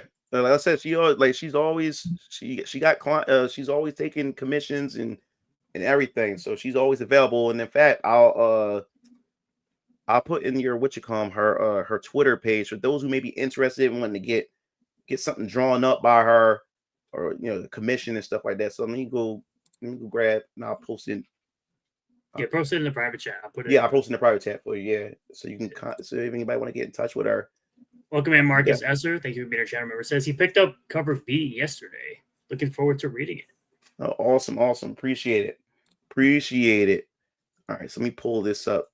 This from my artist. She drew some cool stuff for you guys to go check out. Let me guess we start with this one first. Here we go. She did a cool wallpaper for Nolan Brett from VK, the hobo. This hobo character. Hobo character. Yeah, I was like, holy shit, woman. I'm like, god damn. I said, when you have a person that's passionate about their work and they're happy with the work that they're working on, they're going to continue to produce more of it. Yeah, this right here, we was doing a promotional because she also helping trying to push out the campaign and stuff. So she's part of this group, or she's friends with this person who has a Facebook group for instead of waifus, is for husbandos. So she was doing husbandos pictures of some of my VK characters, and Nolan Brett was on there. And then let me get the other character for you guys real quick. He says that finally it's time for the hobo characters to take over Venus Orion Comics. And then of course we have Young Raph. Got a Young Raph one right here. Wallpaper. Yeah, she looking real good. Are these those free wallpapers you get by signing up for the newsletter? Well, yeah, I got stuff like that. Yeah, I got stuff like that. This is a taste, but this is for something else. But yes, I have wallpapers that's like that you get for free when you sign up to the Venus Orion Comics newsletter. I haven't put out a wallpaper this month because I've been busy with the campaign. So next month we'll probably have a new wallpaper, or it could possibly be this for you guys. So we'll see. But make sure that I definitely, like I said, the newsletter is important. Like I said, if you want to get the behind the scenes and everything for the newsletter, you can definitely get that stuff, that type of information, which I'll post in the private chat. Yeah, I'm already signed up for it. So yeah, so you'll be able to get that stuff, and then I always try to put a wallpaper or two out a month or something like that, so you guys can have. And I appreciate the fact is that people like in my Discord, oh yeah, they show off their desktop, showing off. Here's another one, Douglas Vossler from Vossler Court. You can see his building in Neodelphia. You can see his building in the background from Vossler Court. Yeah. Yeah. All right. Yeah. The art is fantastic. Yeah. She's freaking awesome. And then she simps over this character, Dorian Hutchinson. He's another character in VK. You won't see him until I guess you would say the last chapter. He makes his first appearance in chapter 9 or chapter 10. It's been a minute since I looked over this script. I think it's chapter 9 or no, it's chapter 10. In chapter 10, you'll see him for the first time. By the time you reach the end of the first arc. So Dorian Hutchinson, my artist simps over him. She drew him and simps over him. Like she just loved this character. She just loved this character. Yeah. She goes crazy over him. Yeah. Mm-hmm. Yeah, it's probably just her favorite. It's probably just her favorite character now. Yeah, man. Like, I think it's so cute. It's so adorable when she goes crazy like that over him. Let me see. Yeah. So another character. First, I guess we can. Let me go back before we'll go play this video again. The Venus Orion Comics video right here that I put up in the thing. Let's see. Yeah, can you play that video? The video is sitting at the bottom. Oh yeah, of course. Yeah.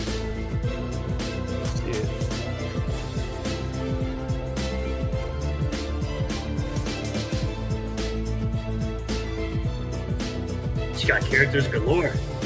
Yeah, I got a shit ton of characters.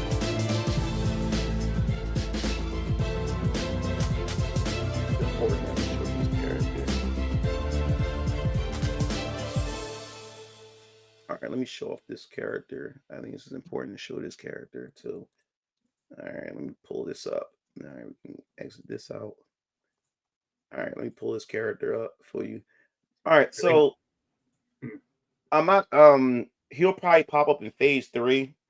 You guys already seen him in the background. My character Rupture, the big guy in the back. You finally get to meet the person who from vampires to alien beings. This universe sounds awesome. Yeah, man. So yes, you finally find out who's the person behind Rupture. Is that little boy right there, Tevin McGinnis. All right. So who is Rupture? What is Rupture? Who is Tevin McGinnis? All right. So he said, please tell me in this universe France is going. Well, no, France is there because in the Great Samaritan series, and we'll talk about the Great Samaritan in a second. But Tevin McGinnis, he is known as someone you would call a zoner. Now, what is a zoner? Now, in my universe, there's this thing, there's a thing called a zone. Now, just like how you have the weather report where you have a weather forecaster, you have people called zone forecasters. Now, zones are created when there's chaos particles that causes friction in a certain area. Now, there's different types of zones. We'll start off with the hotspot zones. The hotspot zones is where these are fixed locations where these zones pop up at. Now, when these zones pop up, when the chaos particles create friction, it will create this zone. Now, what happens is there are certain individuals whose wave essence, which we talked about, the wave essence, which is your spiritual consciousness. Certain people wave essence, for some reason, scientists still can't figure it out yet. When you step into the zone, your wave essence resonates with it, which causes you to transform. Some people don't transform. Some people just get powers. As long as they stay in the zone, as long as that zone exists, and as long as that zone is there, they will have those powers. Or if they have transformations, they will stay in that transformation or whatever like that. So Tevin McGinnis, he is a zoner. And people are, just like people are afraid of aberrants, they're also afraid of zoners. But the thing is about zoners is that you have certain zones that pop up randomly. And like, say, for instance, you going shopping in the mall and a zone will pop up. And these are special zones. When these zones pop up, creatures are created or spawn within the zone itself. Now, I won't spoil the creature's name because it gives out too much backstory and too much other things and stuff like that. But when these creatures pop up, there's also like an overlord creature. Once you defeat that creature with like that, the zone disappears. Now, the government created a zone task force. These special metahumans, they go through this experiment, and this experiment gives them superpowers and stuff like that. And what they do is they send the zone task force and they drop them off. They drop them off into the zone, and they got to eradicate the overlord or the creatures that's in there in order for the zone to go away or whatever. Now, when you get the zone hotspots, where these zones are in fixed locations that pop up whenever there's friction, which, like I said, it's like the weather report. Like when a certain friction level come up, these zones are created. When these hotspot zones are created, these type of zones create zones, but they don't create the creatures in it. But as long as the zone exists, if your wave essence resonates with it, you gain powers, or you get a transformation and stuff. Well, the zone task force, which is the main team that's part of this comic series, Tevin McGinnis is the main character, but he's also part of the zone task force. Well, what happens is zones are starting to pop up more frequent. Now you have also these special zones where when these zones pop up in a specific location, like say for instance, a zone pop up in the forest, the monsters that spawn in there would take on those attributes from the forest itself. Or if it's in a volcanic region, or if it's in a desert region or in a snow region, those monsters would take up those type of specific traits when those zones pop up. Well, Tevin McGinnis ends up becoming part of the zone task force because now these zones are popping up more frequently and the monsters are getting stronger and stronger and stuff. Now, there's one particular zone that is said to be able to encapsulate the entire planet. So they got to try to figure out what the hell is causing this. And the thing is, a member of the zone task force, a valuable member of the task force, had died. And now Tevin McGinnis, who has been discovered by the government, has said, hey, yo, these zones are getting stronger, and now the task force is having a hard time dealing with them. We need a zoner to be able to help help the task force deal with these zoners or these creatures. So they end up finding Tevin McGinnis, which he's like a rare zoner. He's very powerful, and he turns into Rupture or whatever. Now, Rupture, his abilities is based on Tevin McGinnis' mood, his state of anxiety. If he's like unsure of himself, he got a lot of fear and stuff, Rupture takes over full control. He's super powerful, and he would even attack his own his own teammates and stuff like that. So it's all about his state of his mental state. And if he's confident, then he has more control over Rupture. But what happens when it's a mixture of fear and control? Then what happens to Rupture? And like I said, he also changes to a different color based on what state that he's in. So this is a whole nother series that I can't wait to delve into and everything. And from everybody's feedback, and every time I showed them off, everybody said, yo, I love that big dude back there. I can't wait to see what it's about. So this is the first time I'm revealing who's behind Rupture. It's this young man over here. Yeah. Yeah. So overall, who's your favorite character so far? Oh my God, y'all got. I think this is a good question because I was asked this on my stream. Oh man, because right now I'm liking Sayona and the Great Samaritan. So yeah. And even that other guy you showed next to Julia, I forgot his name already, but the Valorian, yeah. Him. That's a good question. It's still some characters that I can't there's characters that are my favorite, but I haven't shown off yet, so I really can't talk much about them until I actually reveal them. But I guess within the crew, that's a good question. I like Kyo. I think Kyo is one of my favorite characters. Damn sure Sion is one of my favorites. Neo Suit Johnny. I'm just naming them off. Madam Cosmos. Photonic from Ultra Squad X. One of my favorite characters. Man, all of them are my babies though, man. But of course, yeah. Yeah, so it's really hard to try to like really pick which characters that frequency characters most likely gonna be my favorite. Oh, you're talking about Adrenaline. Let me pull him up. Yeah, because Master Hobos really loves the speedster type characters. Yeah, Adrenaline. Yeah, I'll pull him up for you. Adrenaline. This is my brother Strike's character that he came up with. All right, here we go. That's what he's all about. He's all about the speedsters. There you go. Yeah, he's a frequency speedster. So in my universe, we have this thing called frequency.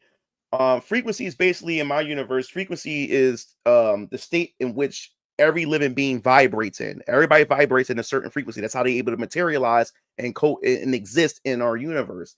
So you have this thing called the frequency conduit. So the frequency conduit controls the 6 frequency strands that pretty much binds the universe together to materialize everything into existence. And each strand represents a different a different element. You have the blue strand, which is space and time, which he happened to be struck with, which gives him the ability to run fast. And eventually he'll be able to time travel at some point. Not yet. It's too early in the series for him, but right now he has speed and everything. Now he has frequency speed. Frequency speed is totally different from regular speed. Frequency speed actually affects the universe on itself. So you have space and time, you have matter, you have distance, you have all these other type of you have sound, you have all these different type of frequencies and everything that constructs the universe. Now what happens is you have this physical embodiment of the frequency conduit. His name is Zexer. Now, not to spoil anything, he's just dropping more names. He's dropping more characters. Yeah, Elliot. His name is Elliot Chambers. Elliot Chambers. He's like that criminal. He's a criminal sketch artist. He's very good at his photogenic memory is like ridiculous. or whatever like that. Something happens. An incident happens where a doctor named Dr. Doppler, this female scientist, an experiment went wrong, and him trying to do the right thing tries to save her, and it explodes over like that, and they both get caught into it, and they fall into a coma. And when Elliot Chambers he wakes up in front of Zexer himself, the physical embodiment of the frequency conduit. And it pretty much gave him, it pretty much bestowed the responsibility and for him to bring balance into the frequency of the universe, because it's out of balance. And those who be able to control the frequency can pretty much reshape the universe, destroy, break down the universe and everything. So he got to pretty much bring balance to it. Now, Dr. Doppler, she meets Zexer, and instead she tries to harness the power of the frequency. So she gets the purple frequency, which is negative. And anything so the negative frequency, pretty much when the frequency sometimes get entangled, it causes an entanglement. And when a person's frequency gets entangled, it can cause them to what they call that, deform. It changes their molecular structures and everything like that.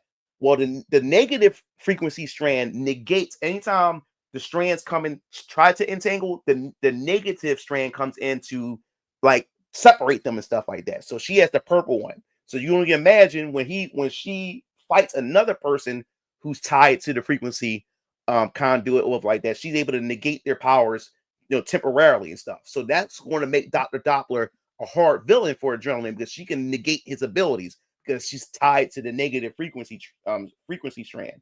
So yes, I got Dr. Doppler as well. Let me see. Did I put her in this? That's always says your bro has good taste in superpowers.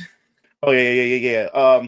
Because my $10 from sorry, go ahead. Go ahead. I'm looking for Dr. Doppler. Go ahead. No problem. Cook X84 for another 10 says, "What are the main contrasts between the frequency conduit and the speed force still lurking?" Oh yeah, that's interesting.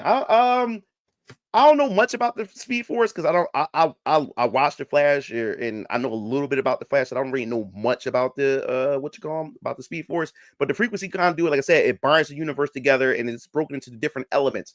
Those who be able to control it can pretty much control the universe or shape the universe in their own, in their own image and stuff like that. So, like I said, Adrenaline or Elliot Chambers himself, he has to bring that balance back. And so he's known as the Shift. People who are connected to the frequency conduit, because he's not the only one. You got Elliot Chambers, you got Dr. Doppler, and then he's gonna fight other people who's also connected to the frequency conduit. So I can't wait. Let me show you Dr. Morgan Doppler. Thank you again, Cook X84, for the $10. I appreciate you for still lurking in the stream. You're awesome. Lord Blaze Fire says Flash got quantum speed and other jazz. And Lord Blaze and Sir Uberson are both saying Dr. Doppler Mega Man X3. Saying to be careful, Mugen. Mega Man X3 has a villain named this. I changed. Oh, really? Okay. And here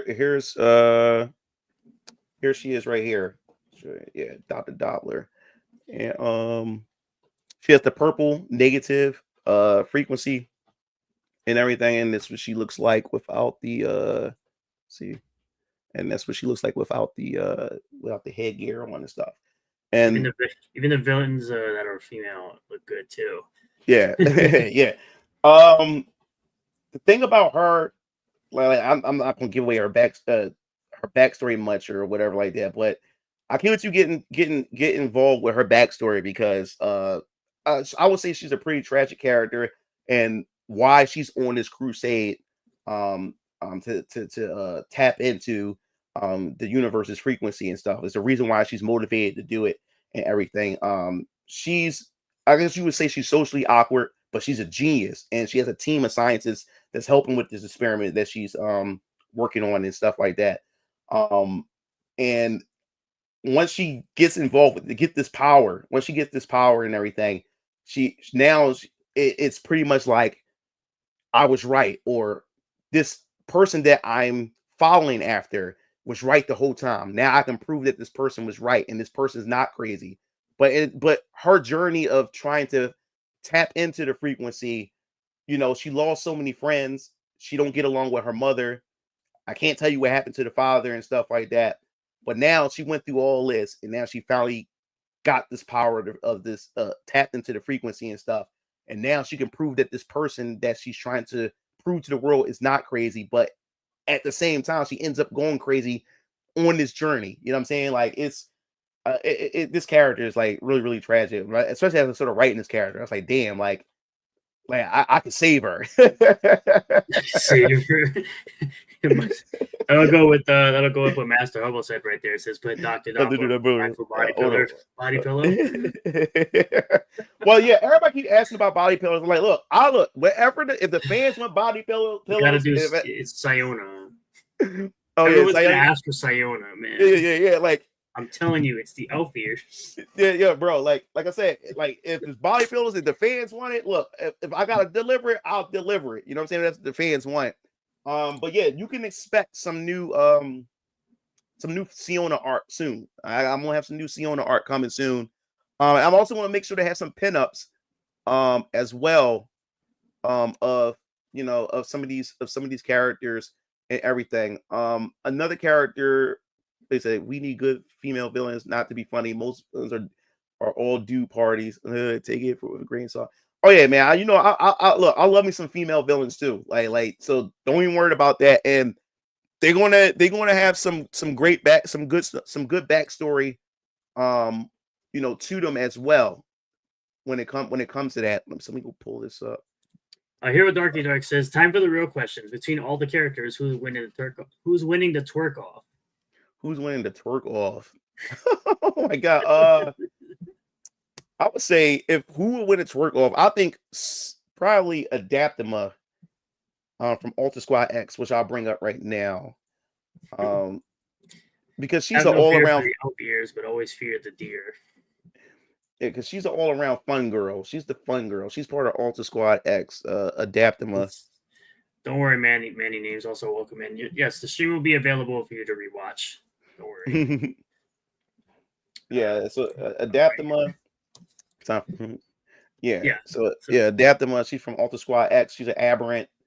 Fan favorite. Like she was the same reaction that Siona got. She had got the same reaction when she was the first female character that I had shown off first. Was Adaptima. Her name is Adaptima for a reason. She has the ability to adapt. And I'll leave it at that because once we start getting more into Alter Squad X, then I'll start revealing how their powers. I'm more interested in Alter Squad X now. Yeah. This is, and like I said, even when it comes down to her outfits, they wear these outfits for a reason, and she has an attachment, and it's the reason why her outfit is designed this way as well. And you're going to find out in chapter 1 of Alter Squad X why her outfit looks like this and why it's the way it is and stuff. And it's tied to her personality, it's tied to other things and stuff like that. So are these superhuman or metahuman battle power levels? So how to say it? Like, well, these aberrants are like my mutants. So I'm not trying to go into the Dragon Ball Z territory with power levels. I would say the only closest thing you would get to like power level is the Valorian, Mighty Girl, like most and Lazarus and Princess Adex and them. I guess you would say they my heavy hitters. Like where they knocking you through buildings and they lifting up cars and punching motherfuckers through trucks and stuff like that. Those characters are those characters are more so left for all that type of stuff. I don't want to get to the point. I'm gonna have some powerful characters, but I learned. I'm looking at Dragon Ball Z from Toriyama and some of these animes to where you got some of these characters are they get so damn busted over time, where the writers write themselves into a corner because they made their main protagonist or they made some of these characters so overpowered to where characters can't keep up with these characters and they start getting ridiculous, So Adaptima, she's strong. She's a strong character. She can lift a car too. She's pretty strong. Lord Blaze Fire says it's 1006. Kick his ass, Nappa. Let me show you the other character. Chuck Keyword, what's up, man? Says, damn, you didn't know you were gonna have MugenLord on tonight. Yeah, I've been I had this planned. We talked about it. Yeah, we talked about it like December, and I made sure to put out the post like a week ago. But I made sure to remind everybody that yes, he would be here. And just But don't worry, like I said at the beginning of the stream, this stream will be available to everyone to rewatch, just like every other interview that I've had on the channel with Vaughn Coleman and John's Longbox, and also here at Darky Dark, and of course MugenLord the first time. All those streams are available for everyone to watch. So you don't have to be a member or anything like that to see those. Those are all available to everyone to rewatch. Let's see. Adaptima's color scheme is mesmerizing. It seems like Nod Cavern is really going for that gooner, as they like to call it. This person seems to be the gooner type, because all the female characters are making him sweat. Delta 99 report card says, "Would you do crossovers in the future?" Also, crossovers as in my characters meeting each other, or crossovers with other properties. As far as crossovers, all right, let's go ahead and share this. We'll wait for Delta to respond. I will read your comment. Mm-hmm. Yeah, this is Mighty Girl. Yeah. So yeah, this is Mighty Girl. To give you like the idea of where I came up with this character, she's actually based after one of my 3D hentai characters. Yeah, I end up bringing one of my 3D hentai characters and retooled her and brought her into my universe, and it worked out. Julie Patterson. Delta says both, and Cameron says, "Come on, y'all ain't a gooner," but yeah, Delta says both. Yeah, so yeah, Mighty Girl, another fan favorite. And right now, when it comes to the fan art contest, oh my god, most of the fan art contests is art. No. Most of, and somebody already made a hentai. Somebody already made a hentai picture of her already. Well, at least a really spicy picture of her. I was like, wow. At least you're not a Concord where no one cared to do any Rule 34, so you're at least ahead of Concord. Yeah, so I was like, okay. I said, you guys weren't playing around when y'all say y'all was fans of Mighty Girl. So I was like, oh, why not? Also, Siona is also based after one of my hentai models as well. Remember, you're not a gooner, you're pro sex appeal. Fuck conch snort. Yeah, like they literally said like they wouldn't even bother doing Rule 34 because the characters are so ugly. Yo, like this man's already got Rule 34 shit. Hasn't even released a comic yet. Yeah, man. Like I was like, and he posted on my Discord. I was like, holy shit! I was not expecting this already. I showed my artist. She's like, oh wow, already. I was like, yeah. That's how you know he's going places. He's already got Rule 34. Yeah. So to show you what I'm talking about here. And no, we're not referring to the Rule 34 stuff. He's not showing that. Yeah, not really. Yeah. But so she was based after her right here. One of my models. Yep, she's based after her. Julie Patterson. Just to show a concept art, basically concept art for that character. Yeah, yep, pretty much. So yeah, so I was like, you know what? I said, okay. Well, I said I like to make a character based off of her. Now I can't show you the Siona model because I have no safe for work pictures of her. Yeah, I have no safe for work stuff, so I can't show you that. But yeah, that's where Mighty Girl came from. She came. Master says, if the Concord developers were in charge of Venus Orion Comics, they would have made Mighty Girl a race swap 500-pound quote unquote woman. Rule 30. Man. What Rule 34? Just look up what Rule 30. Just look up what Rule 34 is.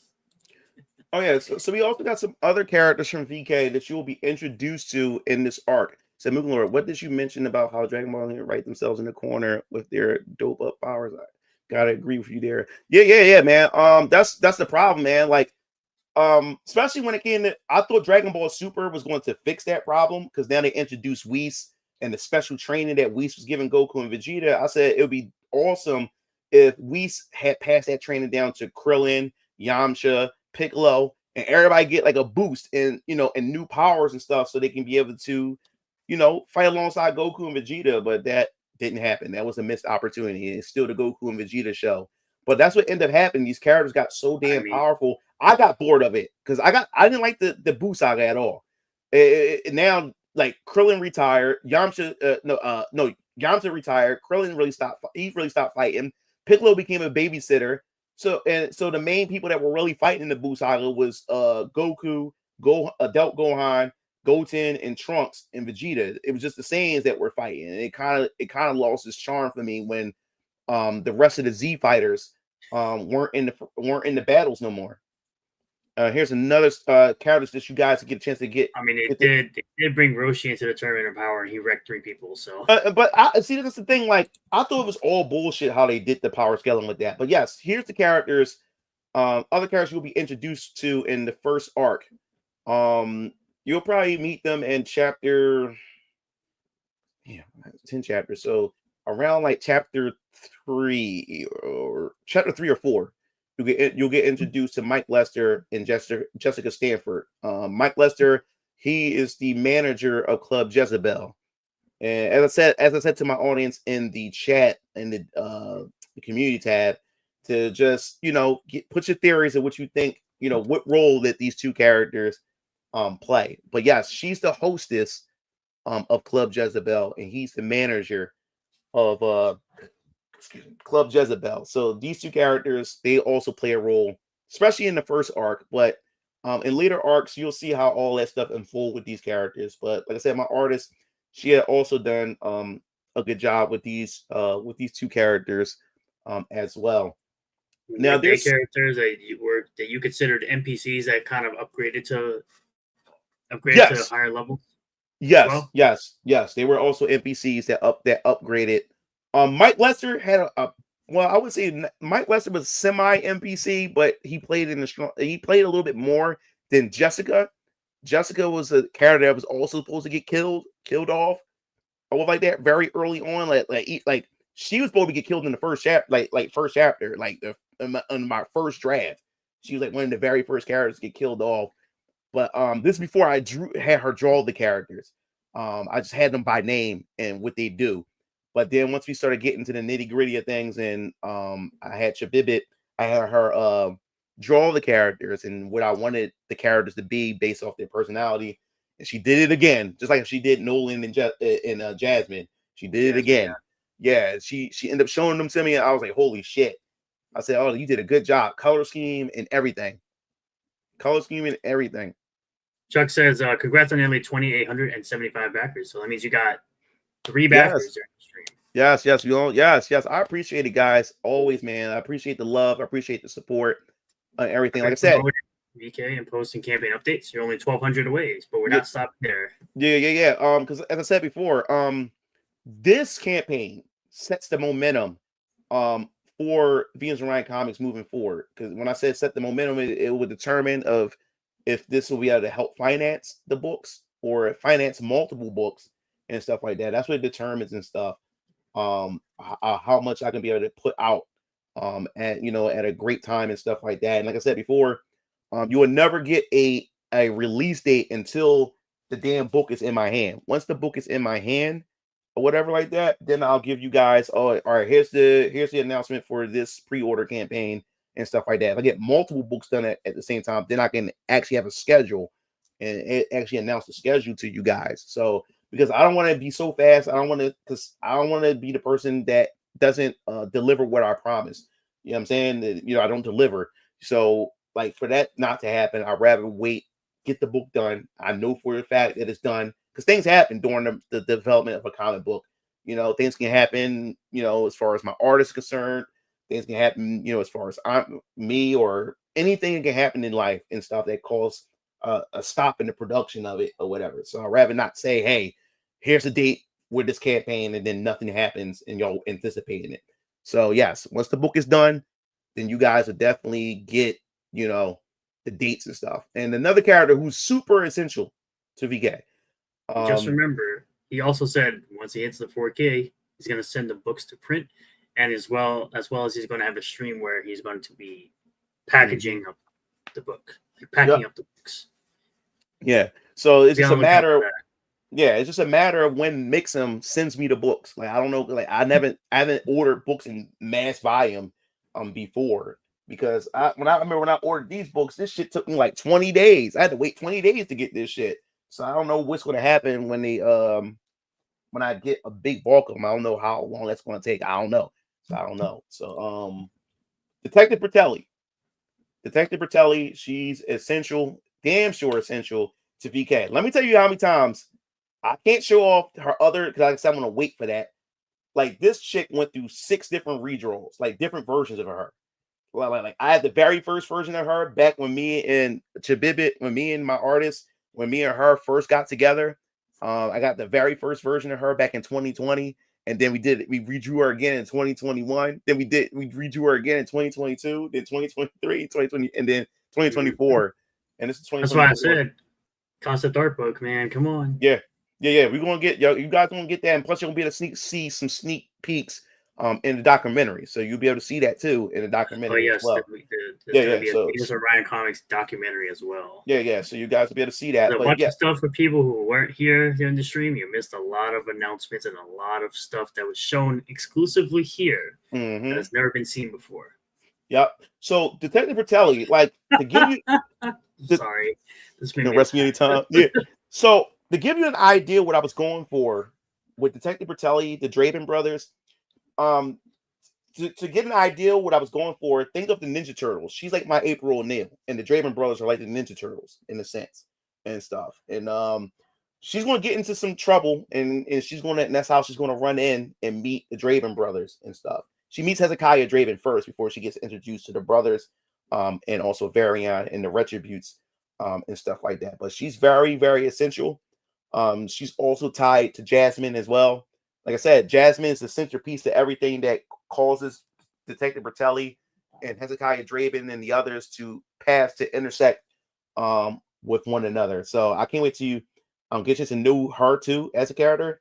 Like I said, man, I've written so much about these characters, and this is my baby right here. Like she's like the female face for VK and stuff like that. And like I said, also in my series, a lot of my characters are also going to get makeovers as well. As the series go on, a lot of my characters are going to get different hairstyles, different outfits, different weapons as the series goes on. But this is the start of this and stuff like that.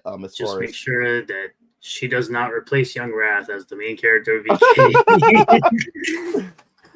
In fact, she's going to be in, like I said, she's going to be in Jake Pierce, and I'm considering to give her a mini series, prequel about her and stuff like that. Like I said, she's already like you want to know about her past. She's a developed character, but you want to really, in her prequel book, you definitely want to get an idea, because oh man, this woman went through a lot.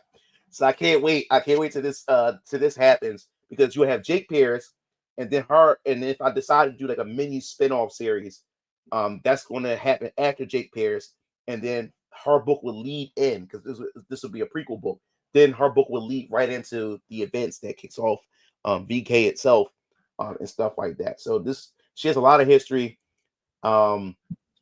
She's a daddy girl because her dad was in the police force. She's taken up after her father, who died during a case or whatever like that. And since then, man, she's just been hard into the books, like hard into her job. That's all she pretty much cut me communication from her younger sister, her mom. She don't really talk to them. She's been hard into her work and stuff.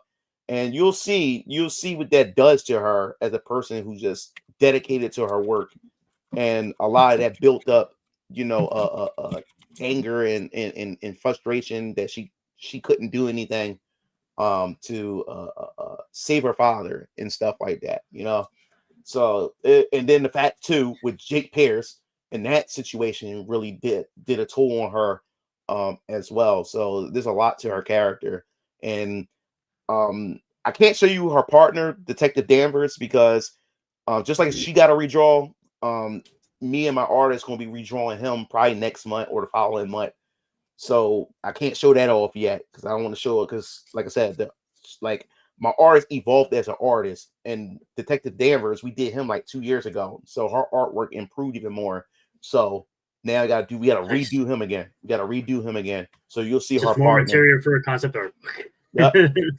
Yeah, that's how it works. Now to show you the main man himself, Hezekiah Draven. And it was something interesting that I mentioned in my on one of my streams because people was asking questions about Hezekiah's Raven. Let's see. Here we go. I guess we go with this one. Turn it on. There we go. Here we go. Hezekiah Draven. Yep, All right, so yes, the main characters is the Draven brothers and Varian, but the story will focus a lot on Hezekiah Draven. This character, man, has so much going on with him as far as his backstory. And the Draven brothers at this point, when Varian found them in the lab at the Penn Institute laboratory. And the brothers can't remember who they are.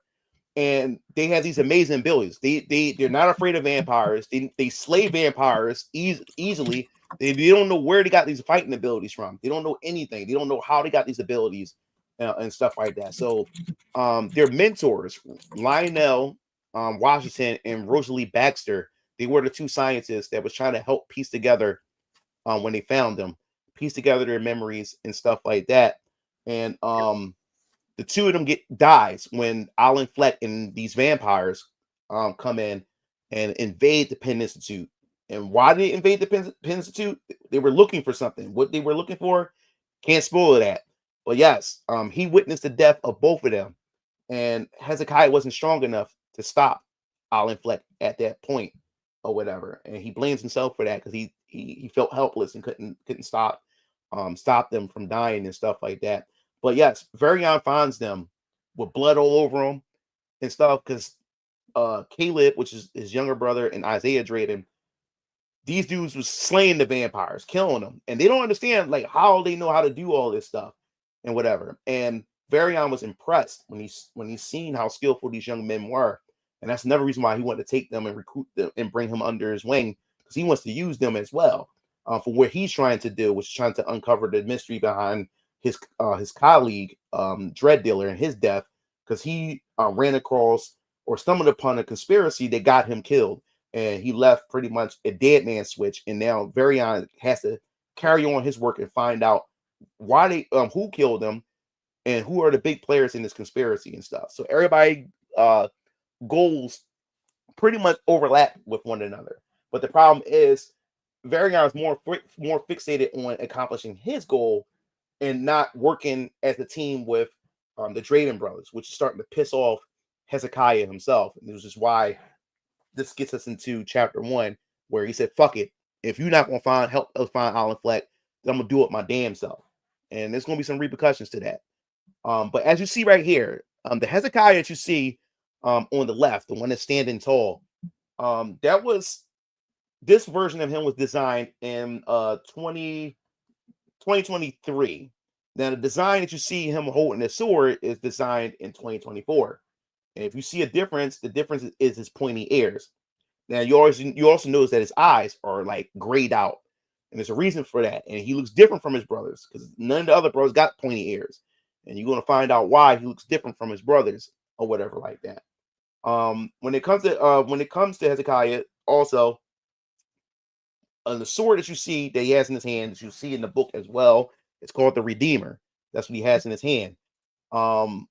Right here, on this side, the Redeemer, and you also see it on the in the picture too. But if you look at the image, he has two swords. You got the Redeemer, the one he's holding in his hand, but the sword that you see that he has in the back of him, the sheath in the back of him, is a completely different sword, which is actually his main weapon. But he's not. But in the first arc, he's not going to have his main weapon. He's not going to need to wield it or anything, and there's a reason why, which I can't spoil that. And matter of fact, you won't even see the main weapon in this first arc. Well, I know the spoiler. It's a ripoff of Kirito. I know. Yeah, because that's what Cook X told me. Yeah, so you'll see that sword. You'll see that sword in arc 2 or whatever like that, and why he doesn't wield that sword or whatever. But he's going to wield it at some point. But yes, the Redeemer King. My guess, my theory, my prediction is it's kind of like when Ryu Hayabusa in Ninja Gaiden 3, where after you killed a certain number of people, the sword put a curse on him, and every time he uses it, he gets hurt. That's Well, my prediction. I would say that he is something's going on with Hezekiah to the point that he can't wield it. No matter how hard he tries to hold that sword, he can't hold it. And there's a reason for that. So yes. So yeah, I can't wait to show that weapon off or whatever like that. So right now he's wielding the Redeemer. Exactly. Yes, and then of course I'll show off the other brother, the other Isaiah Draven and everything here. Like I said before, man, I have so much fun Yeah, you working on this, let him keep going. Let him keep talking. Working on this stuff. To me, like I this is one of my, out of all the brothers, I like this. I have fun with this character, Isaiah Draven. I think he's a when it comes to this brother, he's the wisecrack. He always he cracks jokes, have fun, but when he's serious, you know you have a problem. When he has to get serious, you in fucking trouble, because he's always the one that tries to lighten up the mood. He's funny, crack jokes, and he don't take things serious. But when he takes things serious, it's over. You do not want Isaiah Draven to take shit serious, because when he takes shit serious, he takes it serious or whatever. But he's the middle brother. Now, what you see on his arms, they are arm bracers called the Chikara. Now, the thing is, as I said before, he has in my universe, you have this thing called Wave Force. Now, when it comes to the Wave Force mechanics or whatever, when a person is a gifted individual or a high conscious individual, once they're able to tap into their wave essence, they're able to draw out their wave force to be able to perform cognitive arts, critical arts, and many different types of arts, or which we call wave arts or whatever like that. But the thing is, when they tap into their wave force and able to draw out their wave force, the more they power up their wave force, it creates a thing called wave pressure. Now the thing is, when you're a high conscience individual, you're able to see a person's wave flow. That's like the aura around them when they power up their wave force. If you're not a high conscious individual, you can't sense, you can't feel, or you can't see a person's wave force or wave pressure and wave flow. Now, Isaiah Draven has they're calling it a birth defect, to where his own wave pressure can crush him or tear the muscles in his arms or can crush his bones and the bones in his arms. So the more emotional he gets, or when he's really powering up his wave force, the stronger the wave pressure gets, the more pressure it puts on his muscles and tears his muscles, and eventually it can actually break his bones. Now, unlike most humans, the Draven brothers, they have a fast, I guess you would say, like a healing factor. Like since if he breaks his arms will recover back in like 2 hours or whatever like that. So those arm bracers, what they do they are stabilizers. The moment they're showing signs of instability in his wave flow, which is in his wave pressure, it stabilizes it, so it won't go too far to the point it causes harm and damage to him. But when he's able to actually like store up his wave force, Kyo is strong as shit. Like he can really punch a hole in a truck. That's how strong he is strong or whatever. And then of course he has nunchucks with blade tips on it when he slay vampires and stuff like that. But that's what Master Hobo asked about. Huh? He said, "Is I carrying nunchucks?" Yeah, he's carrying nunchucks. Yeah, when he fights vampires, and also he doesn't when he uses nunchucks, he don't have to utilize his wave force, which, like I said, takes a toll on him and stuff like that. Now the thing is, he also does a lot of this brother has to do a lot of concentration, meditation, when he's not out in battle, because when he's out in public, he doesn't wear the arm bracers. He has arm bandages wrapped around his arms and stuff. So he's learning how to not crush things, because he's still trying to learn how to not use hard pressure where he's breaking things with his hands and objects with his hands and stuff. So a lot of meditation. He has to always be in a meditative state, or he has to be focused in order for him to not arouse his wave flow and stuff like that. So yes, man, like there's a lot with Hezekiah. He also feels like he's being held back, or he's a handicap, you know what I'm saying? Because he can't go all out like the rest of his brothers, because he can hurt himself and he can hurt others around him if he's not too careful and stuff like that. So yeah, man, sounds like it's side effect of the Kaioken technique. Oh yeah, yeah, I guess you could say that too as well. And then you have Lord Blaze saying nunchaku Bruce Lee style or Michelangelo style. That's a good question. I guess you would say Bruce Lee style. I guess you could say that, because he's also a martial artist. Like I said, he's more of the hand to hand combat brother, and stuff like that. Now, the younger brother, which I'm not going to hold you guys up for too long. I'm gonna show you the younger brother, and then we'll finish off with Varian Keller, and then we can call it. Yep, we can call it good. Okay. You guys have all been here this whole time. Appreciate y'all for being here. It's a lot of information dumping going on here. Yeah, I have to rewatch the stream to get it all. And yeah, I want you to at least get a chance to know the brothers. So yes, you have Caleb Draven. He's the youngest brother. He's the fastest. He, as far as speed is concerned, he's the fastest of both the brothers, and he's the baby brother. He relies a lot. Like Racial Ghoul feeling. Yeah, he's the fastest brother, and he also can speak fluent Japanese, but he don't know how or why he can speak Japanese too. You'll find that out later, and everything. But with Caleb Draven, he has this ability called phase shift, where it's pretty much like a teleporting ability, but he's only able to teleport up to 5 meters. But if he tries to teleport beyond 5 meters, it takes a toll on his body, where he start coughing up blood because his body's not used to it and stuff. But as his powers evolve, he'll be able to teleport at farther distances. He can't teleport other people yet. That's another thing he haven't tried out. Now he has a thing called a wave encoder, where he can take a weapon or object and he can encode himself on it, and it only lasts for a few seconds. Meaning, like for instance, his sword. When he holds a sword, he can encode himself on the sword. When he throws the sword at the wall, he can teleport to wherever he's encoded at. He can teleport to it. Wherever object that's decoded with him, he can teleport to it. So when he throws a sword at a wall, he can teleport to where that sword is at, or whatever weapon that he has. So he uses that for traversal.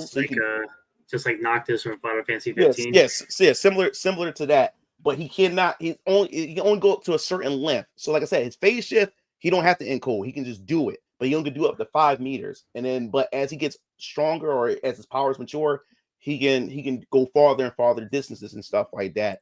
He also got electrical powers too.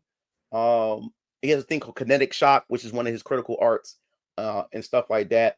And he's also a risk taker. Since he's the younger brother, and he always knew that his older brother's got his back, he takes a lot of risk. He'll just dive in, because he knows, like, oh, my brother's got my back and stuff like that, which that's going to cause some problems. He says, so Caleb is kind of like a Minato from Naruto. Yeah, something like that. Yeah. And also he has a thing called magnetic suction, where his fingertips and his feet, he can stick onto metal surfaces, and stuff like that. So he can do that. So yeah, out of all the brothers, like when it comes to when it comes to strength, I would say Kyo's the strongest. But when it comes to potential, Caleb Draven has a whole lot of potential. Now, like I said, there's a lot going on with Hezekiah Draven, the oldest brother, which I can't wait to we get into his story with that. So one more person, of course, is Varian Keller himself, which the vampires in the Shadow World calls him the deadly inhaler. Vampires are afraid of him. They make like, I imagine so. Yeah, they make like folklore and stories about this dude and what he can do. So yeah, so Varian Keller, they call him the deadly inhaler, because you'll see the mask that he wears and everything like that. Now, get an idea of all 4 of them together side by side. Yeah, perfect. Yeah, perfect. I think you'd be scared of that.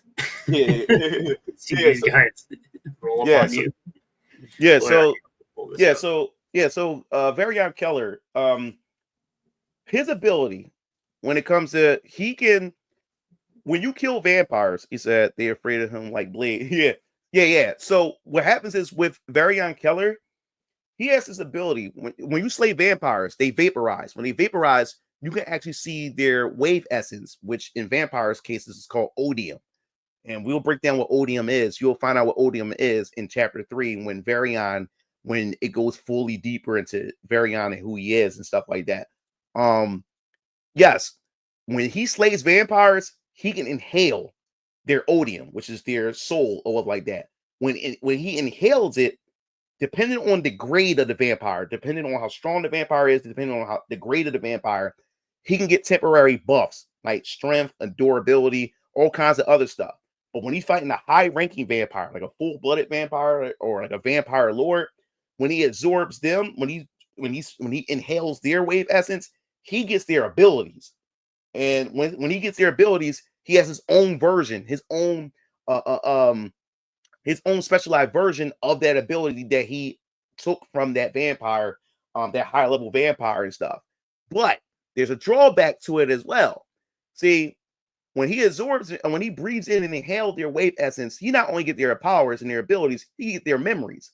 So he gets nightmares, and those nightmares is not actually his nightmares. It's the souls of the people that he absorbed. So and as I said before, no one knows Varian's age. They don't even know how old this motherfucker is either. And as long gives me another theory.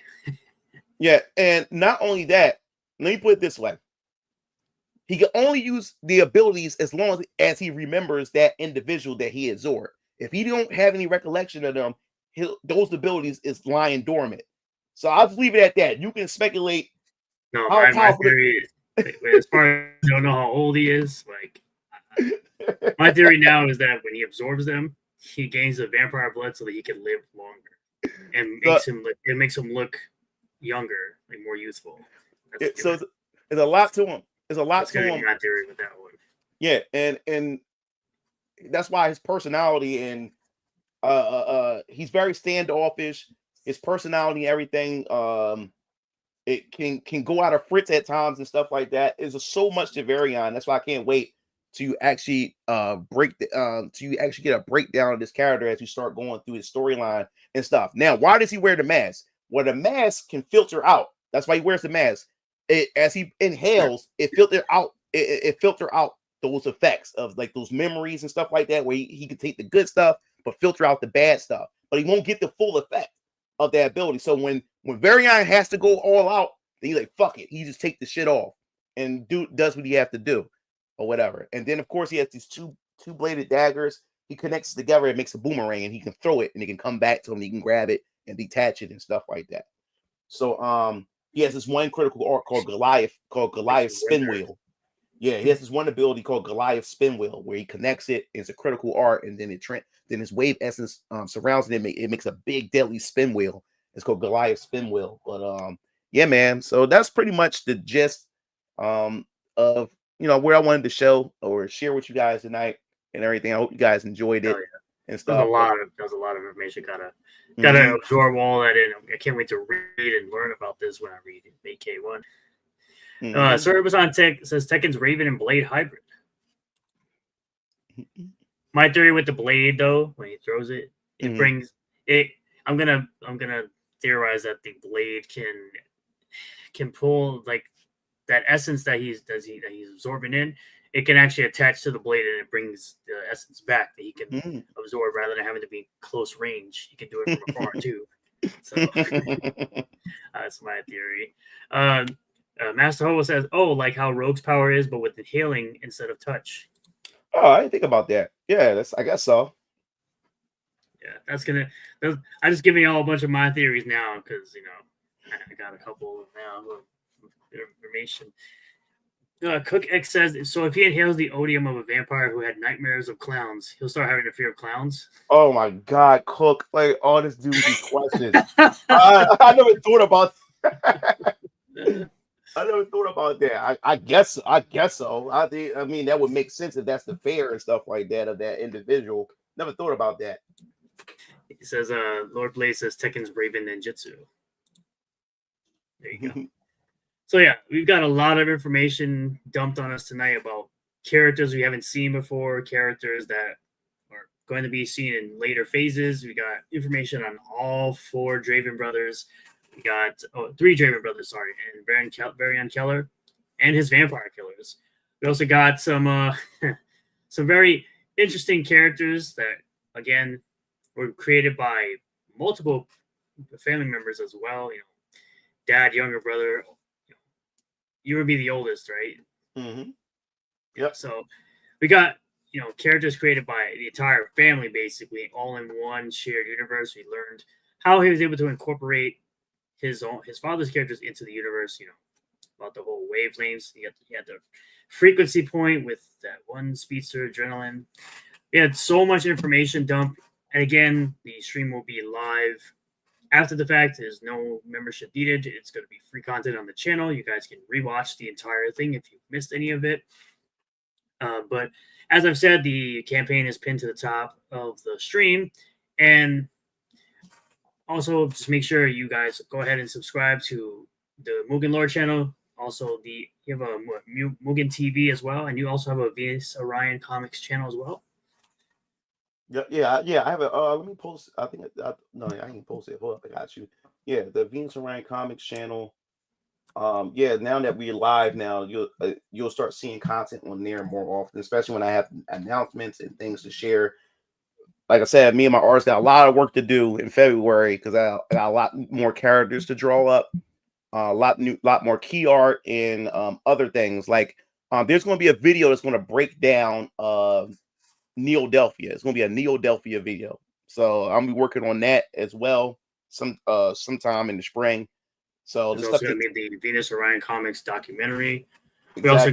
We got that information on a bunch of new characters never seen in the Venus Orion Comics universe. We got the announcement of tank tops, the announcement of what else? Concept art book. Yeah, concept artwork. Yep. So there's a lot of things that dropped. First exclusives here for all you guys that are watching. Anybody coming in that's new, that are subscribed to the channel that are new. Again, we have the first interview with MugenLord all available on the channel as well as this one. So again, you don't need to be, need to be a member. Just need to be subscribed to the channel. So. And make sure you guys order yourself a copy of this if you're interested in this entire universe that he is building. This, again, the foundation for the rest of the phases and characters and storylines that will be coming out in this universe for Venus Orion Comics. Mm-hmm. Jamie Herbert says, hello, just got here. Great artwork and really cool stuff. I'm going to order a copy. Yes, you can get this over on Kickstarter. As I said, the campaign is pinned to the top of the chat. And yes, Master Hobo says, don't worry, he'll make a Kickstarter account tonight. Awesome. Appreciate it. All right. Sir Ubasan says, did you follow the rule of Stan Lee's rule, adding flaw to these characters for relatability? Oh, yeah. Man, like, all my characters have damn flaws. Like, because I'm a flawed individual. You know what I'm saying? And because I'm flawed and stuff like that, it just seeps out, into my stories and into when I'm crafting these characters and stuff.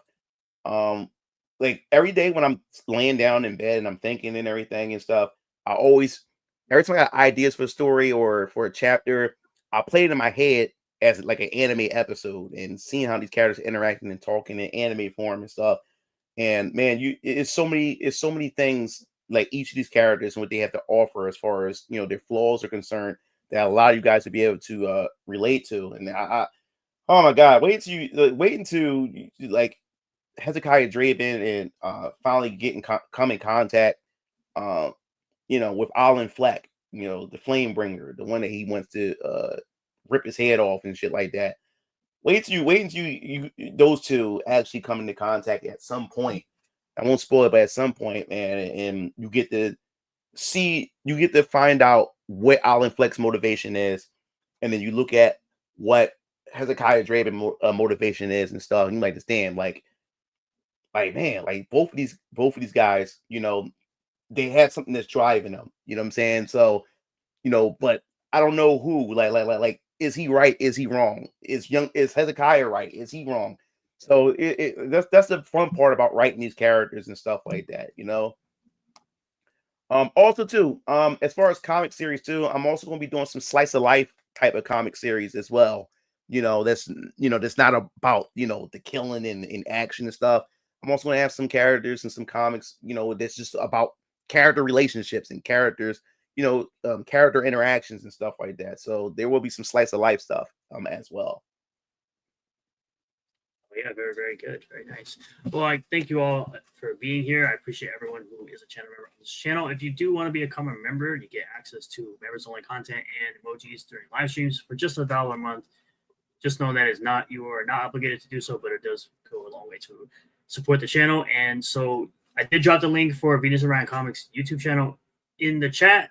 You can also, like I said, subscribe to MugenLord for his content, his personal content as well. That's like his own type of content. Like you can explain to everyone type of content you do. Oh, talking about my YouTube channel or my other stuff? Yeah, YouTube okay. channel. Yeah. On my YouTube channel, I'm a gaming channel. I started off as Mugen.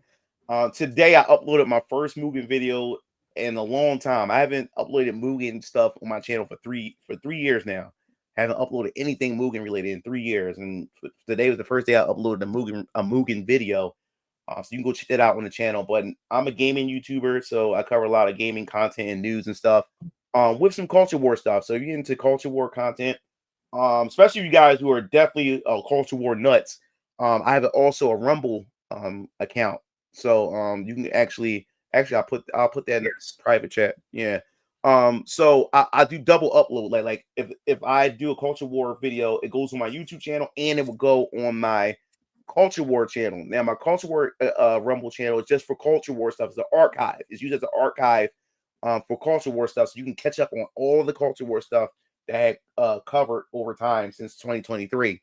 You can definitely go check that out as well and everything. I have a Xeno series retrospective coming soon. I finished the script. I finished recording it. I've got to make it into. Got to do some editing now. I got to make it into a video. I got the Breath of the Wild trilogy to give my thoughts and opinions on why I dislike that trilogy. That's gonna be a pretty long video. And I'm introducing anime reviews and indie comic reviews is now coming to my channel as well. So my first anime review that I wanted to cover that I really like was Terminator Zero on Netflix. I enjoyed it. It surprisingly caught me off guard. I was like, man, I didn't think I was gonna like this, but I like this.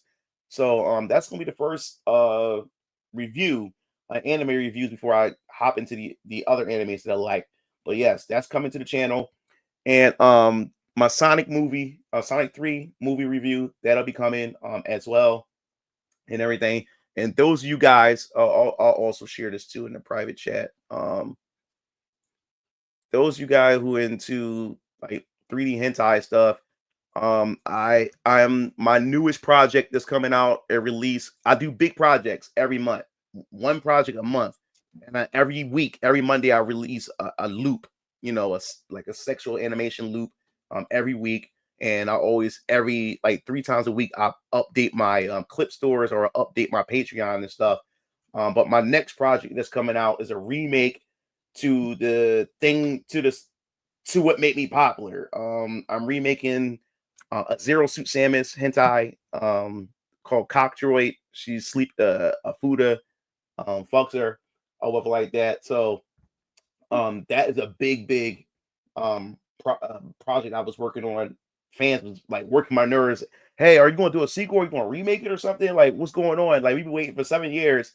So I finally got around to, like I said, I don't really do a lot of food and stuff, but when I do, I deliver on it for the fans and stuff. So that's coming February 1st, that project and stuff. So you can check out my Patreon that I got, and also my my website, my 3D Hentai Beauties website as well. If you're interested in that stuff, you can go check it out. You're not obligated to, but if you're into it, you just give it a look and stuff like that. So yeah, that's pretty much it.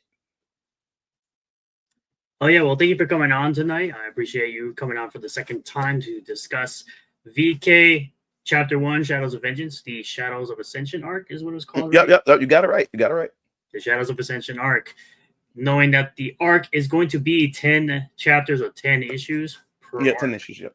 So I'm looking forward to that. I hope you guys are all looking forward to that, as well as having this come off the ground so that he can expand and do things like Alter Squad X and Siona and many other series that he has planned for his entire universe. Yes. Yeah. So if you want to see Siona, if you want to see Alter Squad X, this campaign has to succeed. If y'all want to see the other stuff. Very quick, right? Just so you guys have an idea again what that is. That would be Phase 1, the Foundation. So Alter Squad X right there. You got Siona. I'm telling y'all, it's the elf ears, man. Oh yeah, I'll show a quick picture of Siona for those who didn't see my girl Siona. Since everybody, have a good night, Arcane. Appreciate you for being here. I'll show. Here's a picture of her. MSK says, "Oh my god, a black guy not doing crime." It was always Master Smack King. It's always MSK. Yeah. So Siona, I'm telling you, it's the elf ears that'll get him. Yeah. So yeah, man. So if you want to even find out, the importance of these people with these elf ears, because they're called something, and that's just one of them. There's a bunch of different ones, different races that have elf ears, and they're special, all like that. But they all connected together.